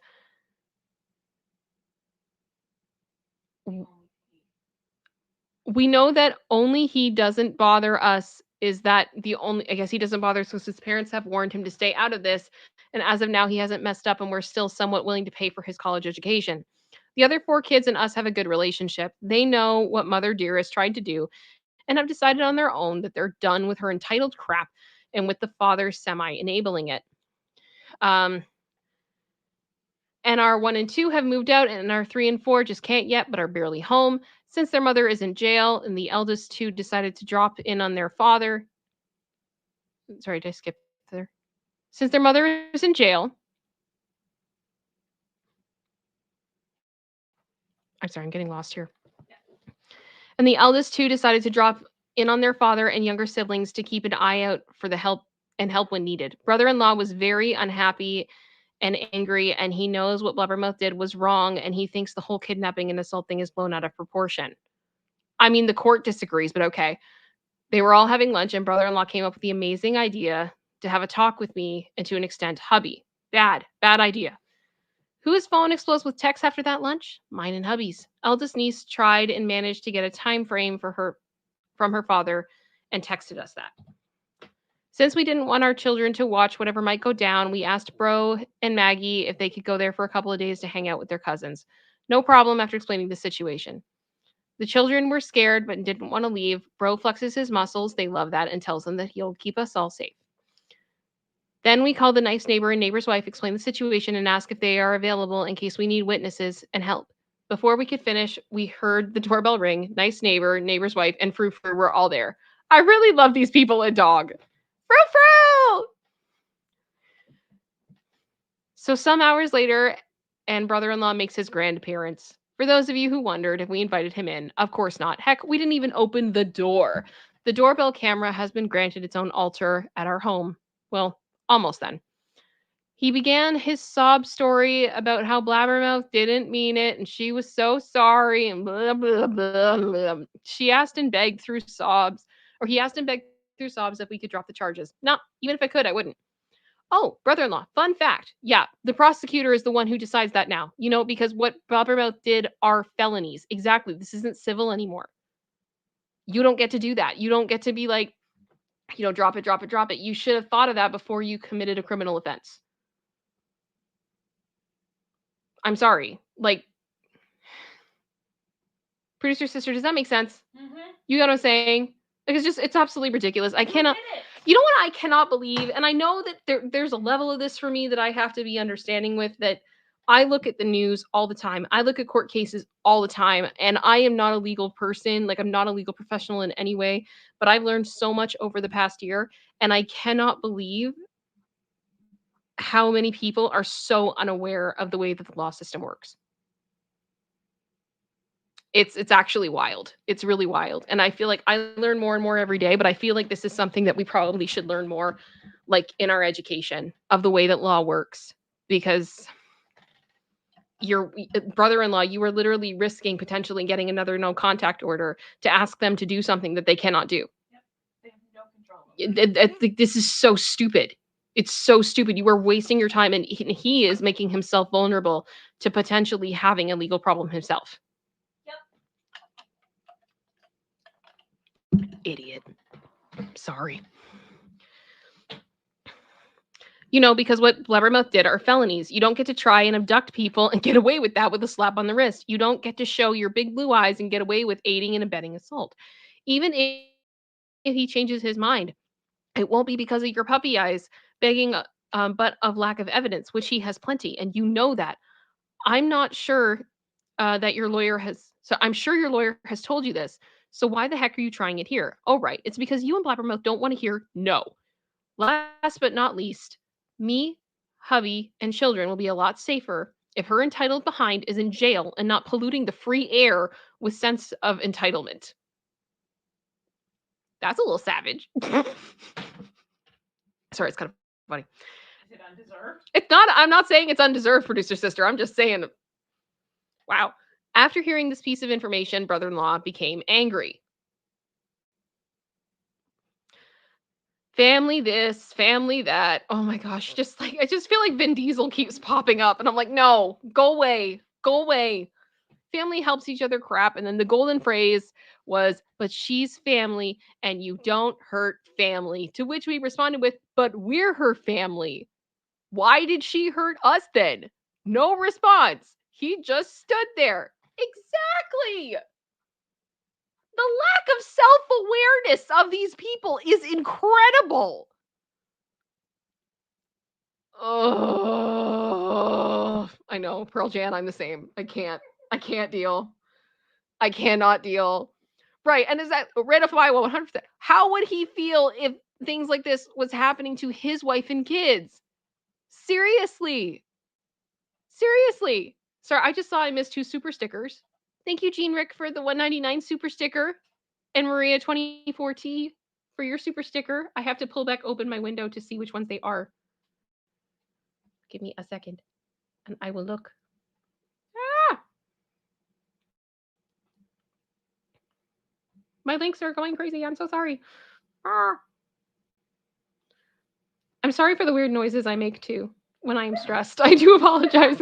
It's the hippo with the one up from Gene Rick, and then the puppy. The puppy from Maria. Thank you so much, guys. I really do appreciate it. It's very kind of you. I'm sorry, that was like a whole thing. Ugh. Yeah. Woman X, how can you do this to your brother's family? How? How? Kyle, I make the noises too. Honestly, there are times like I've had these streams where I make a noise and I'm like, and now this is permanent. Now this is gonna be forever.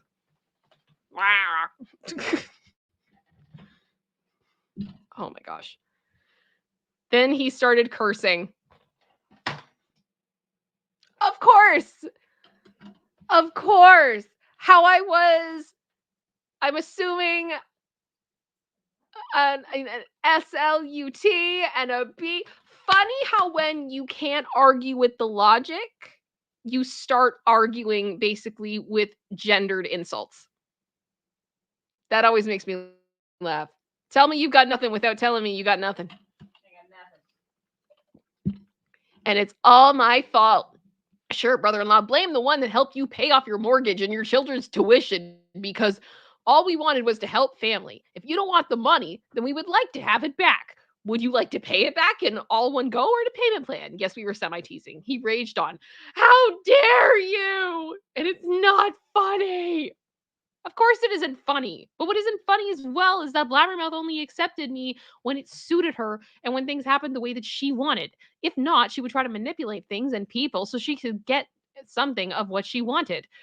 And we helped you when we say no to an absurd request. She loses her ever loving mind. She destroys relationships, the good and the neutral ones. She destroyed our feeling of safety and our health, so on and so forth. For what? A holiday, which I know you have the money for, or at least a good part in it? You don't like that she's in jail. That's fine. She reaps what she sows. You and Blabbermouth should talk to your lawyer and see what can be done about this with the least amount of damage. Family means nothing to you and Blabbermouth, and when it doesn't get you anything, go away. We will call the cops and see if we can get more no contact restraining, cease and desist orders shoved up your behind. Oh, and don't try anything stupid. Look at Entitled Cousin and Blabbermouth and see how that one worked out. What did I say? The whole thing of you coming over, brother-in-law, just opened yourself up to be in a cell. What a freaking idiot. This guy's so dumb. I'm sorry.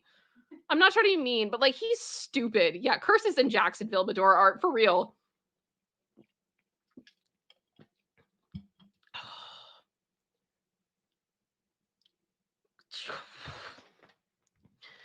After saying something above said lines, he left. We made a copy of the video footage, called the police, and went through the entire process again. Lawyer friend came by for a visit and was baffled and actually sighed. He simply can't understand their thought process. Exactly! Turns out Coddle Mom was also giving him a rough time by basically demanding he does something about her son being in jail. So he did something. Basically told her to shove off in a legal way unless she wants to spend money on her own lawyer and having an unpleasant side effects from such legal papers. Oh, like I said earlier in the post, I needed surgery, and neighbor's wife offered to stay when hubby is away to help me and keep an eye out. She can work from home and help out in case the family nut jobs return. She's become more than a friend. While she isn't working, we talk a lot and got to know each other on a deeper level. Turns out, neighbor's wife has been in a similar situation with an ex gone bonkers, even after she got together with nice neighbor and try to help whenever they can, as they know the anxiety, the insecurity, and the fear. No ex problems for her, thankfully. Okay. I mean, they do seem like good people. Oh gosh. Okay. Did you see that? That's your college fund waving goodbye. A small but worthy update.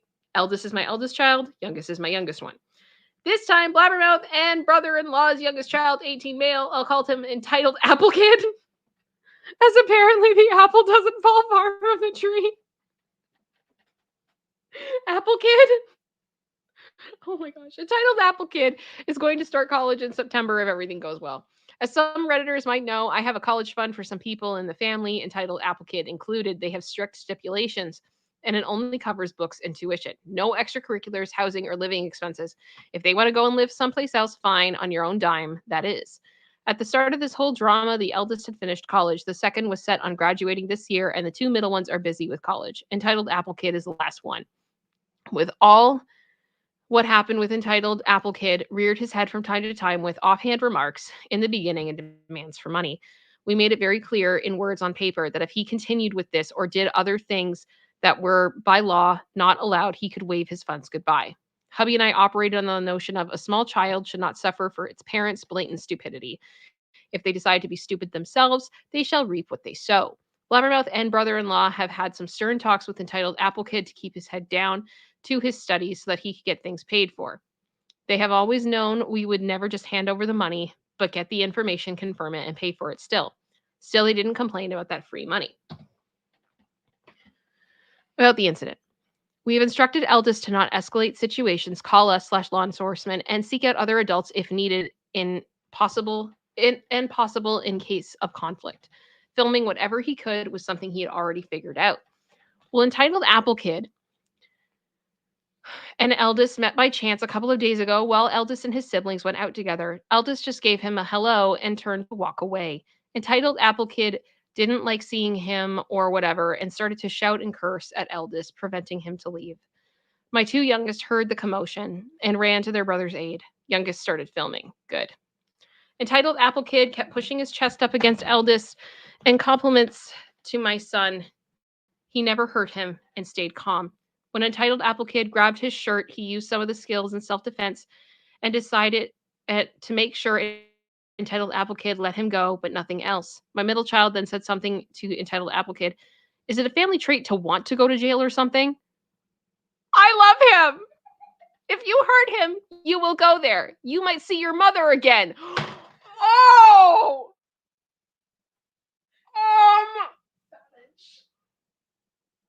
Oh, wow. Oh my gosh. It's okay, Bear. Mommy's fine. Um, wow. Entitled Apple Kid stopped, looked at them, and ran for it. Kids got home, showed me the footage along with witness footage and contact details, and we made the trip to the police station to file a report. Then we called our lovely lawyer friend and set things in motion for a restraining order or whatever is possible. After all that, we made a copy of the footage. My children made the police report and sent it to brother-in-law. Attached to it was a note that another student thanks them for their donation of a college fund since the Entitled Apple Kid decided he could do without. He threw away his chance with his own actions. According to eldest niece, their parents weren't happy. Not happy at all. Oh, I'm sorry. I'm sorry. That's amazing. Isn't a family trait, right, Emily? Like, what? Dang! Wrecked! You guys. Oh my gosh. Oh, I love it. I'm sorry. That's really funny to me. It's so good. Okay. Mother-in-law goes to therapy. Good. Another update on mother-in-law. This one's shorter. Recap. Blubbermouth is in jail. Mother-in-law still asks us for mercy. We tell her heck no. We tell mother-in-law to get therapy and go no contact. I think we know everybody in the story at this point, so I'm going to keep going. The only new is young, second from the bottom of that, youngest. Okay, youngest, my youngest child, born 5 minutes after their twin. Yep, I have twins, not identical, different genders. Characters are freakishly alike, though. Okay, and therapist. This week, Lucy came by for a cup of coffee, and she gave us some maybe shocking news. Mother-in-law has found a therapist. This one is part of the same practice as our therapist. We never told mother-in-law who our therapist was or where we went. I don't know how I feel about that. Lucy could tell us that mother-in-law already had some sessions but didn't know the details. Okay, that's a good sign. Well, we still eye it with some suspicion, but let's see where this takes us. Then last night, father-in-law came by again and also told us without prompting him that mother-in-law had found a therapist and had a very intense first couple of sessions. Father-in-law has joined on a couple of them so the therapist could gather some other perspectives. He didn't tell us before, and he wanted to be sure that this wasn't a one-time thing. It seems that mother-in-law came home after a session, and when father-in-law asked her how it went and how she feels, she seems to have said something like, "I really made stupid mistakes, didn't I?" Father-in-law asked her why she thought so, and she told him that what he had said to her, see previous post, was something that a therapist said as well.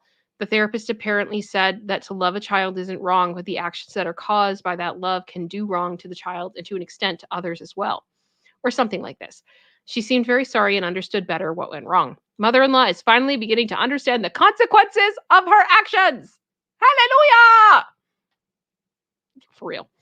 Mother in law, oh, sorry, we remain no contact for now. We like this to think that this is a good start of mother in law's learning process. Although it seems like good news, we are still apprehensive of letting her in our lives as of now. Our therapist knows about this all and has asked us to think about family therapy. We are thinking about this, but we want mother in law to really understand why her actions drove us to go no contact. Let's see what this brings. Okay. Yeah, this is the last. Okay, last update for today. We got 3 slides left, guys. Okay, 4? 4. Sorry. Mother-in-law continues with therapy, asks us to join. The spawn of Blabbermouth makes 2 new friends. Oh no. Hello, Reddit. Oh no. Good friends. Hello, Redditors. It has been a month. I'd like to give you an update on the status quo. Okay, we've got spawn of Blabbermouth, Blabbermouth's youngest, the one who kissed his college fund goodbye, henceforth known as son of Blabbermouth. I thought I would like to title the Apple Kid. Okay. Update on my own health. I'm healing quite well. I'm at home now, and the doctors are pleased with my recovery. I can walk longer distances and work from home. I don't work to my fullest capacity, but I'm grateful that I can do some things again. This update. To my utter surprise, mother in law continues with therapy. She goes once, sometimes twice a week, according to father in law, and has been making quite progress. Mother in law has asked us to go to one or multiple sessions with us. It was her own idea. She wants us to talk about it, but if it can, but in the confines of the therapy room, as she feels that the therapist is unbiased. All right, mother in law, you scored another point for yourself with that, in my still suspicious eyes. Hubby and I talked about it between ourselves and our own therapist. We made a list of what we want to talk about and what not.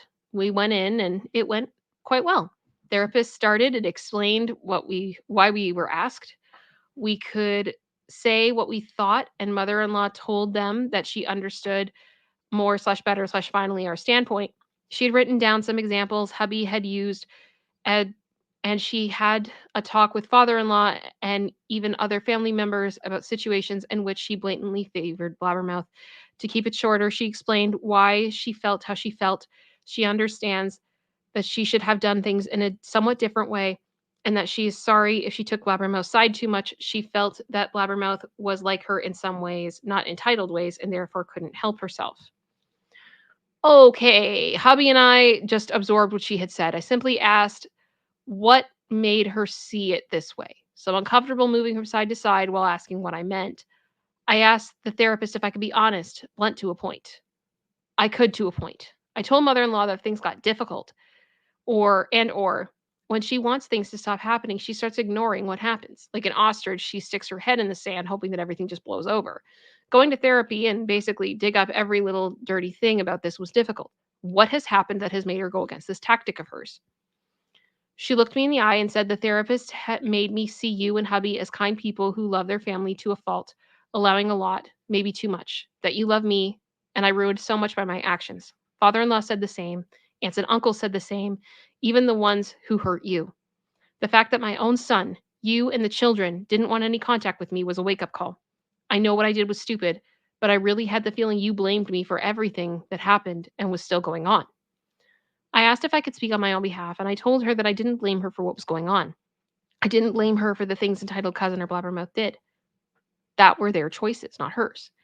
She had nothing to do with any of it directly. However, I told her that by giving in so much in childhood, adolescence, and adulthood, Blabbermouth got accustomed to getting her own way and expecting others to do what she wanted.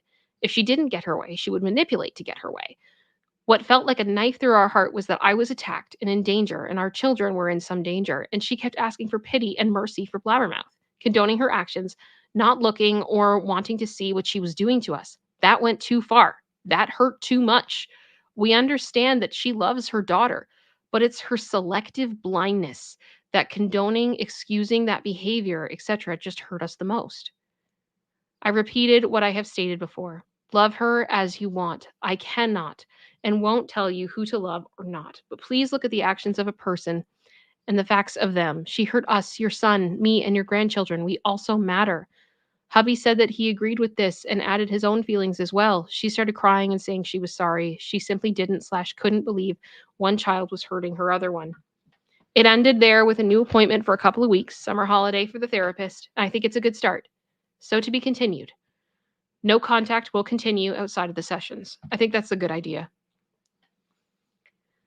Oh, I mean, those types of therapy sessions are hard, but I think at the end of the day, they're good. You know what I mean, producer sister? It's a start. It's a start. And at least she's willing to try. Yeah. And take some accountability. Yep, and I think trying matters. In the meantime, we've also had to deal with the son of Blabbermouth, Blabbermouth's youngest. Last time he tried to intimidate my eldest, and by doing so, he could say farewell to that college fund. The grapevine, his elder siblings, told me that his father, brother-in-law, shouted at him for his stupidity, as son of Blabbermouth had been warned not to do anything against any of us. We were still willing to let him use the funds for his college education, but he had to stay out of the situation. Brother-in-law and Blabbermouth were told that very, very clearly, thanks to our lawyer friend, and they made sure that it was clear to son of Blabbermouth. Well, son of Blabbermouth wasn't too pleased that he got yelled at by his father and his mother during a visit. He didn't like it. That whatever funds his mommy and daddy have/had were now being used for lawyer fees, and not quite sure if there would be any money left over everything. He didn't like that he got a firm, resounding "screw you" no from his two eldest siblings after he demanded from them that they pay for his college education. His reasoning was since they had jobs, they should help him out. He didn't like that both sets of his grandparents aren't helping him out either with money. He didn't like it that he doesn't get any support or pity from anyone. And he certainly didn't like it that when he asked our aunts and uncles for money, they started to whine and everything fell on deaf ears and got told that this was a lesson he needed to learn. Poor son of Blabbermouth. A lot of things happened like that he didn't like. A lot of things happened that he didn't like. And in true Blabbermouth fashion, he blamed it on our family. And what does the idiot do? He came to our house and, like entitled cousin, family stupidity, I think. Unfortunately for him, Frou Frou and Lei Fu were waiting for him in the backyard, out of sight, when he climbed over our fence. What is with these people climbing over fences? The fences are there so you don't go in. You don't live there. Don't go over the fence. Also, do not go over a fence when there is a cane corso and a Roddy hanging out in the backyard. Oh my gosh. Oh.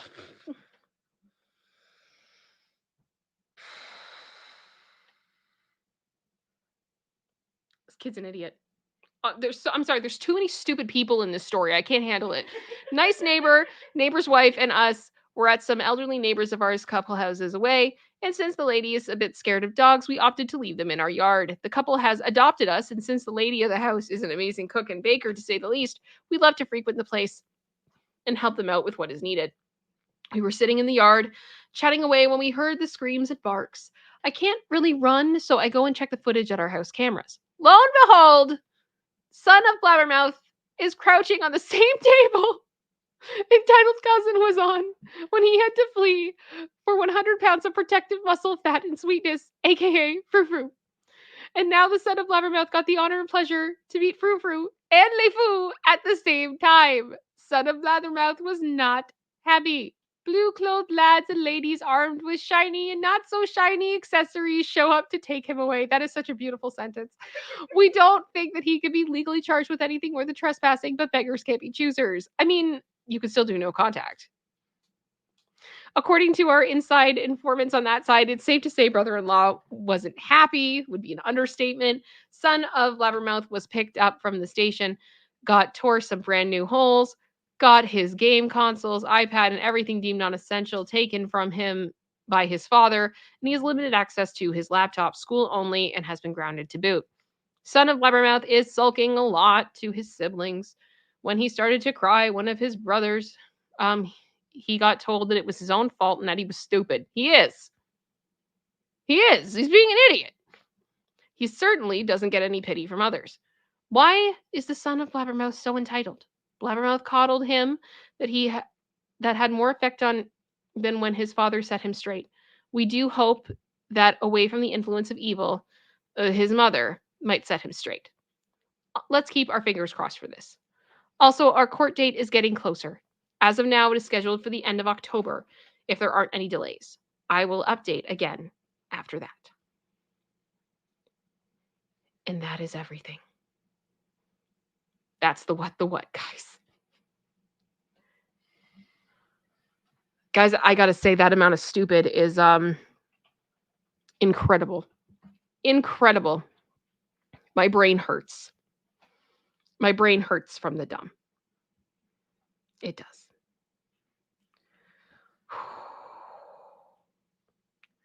Okay.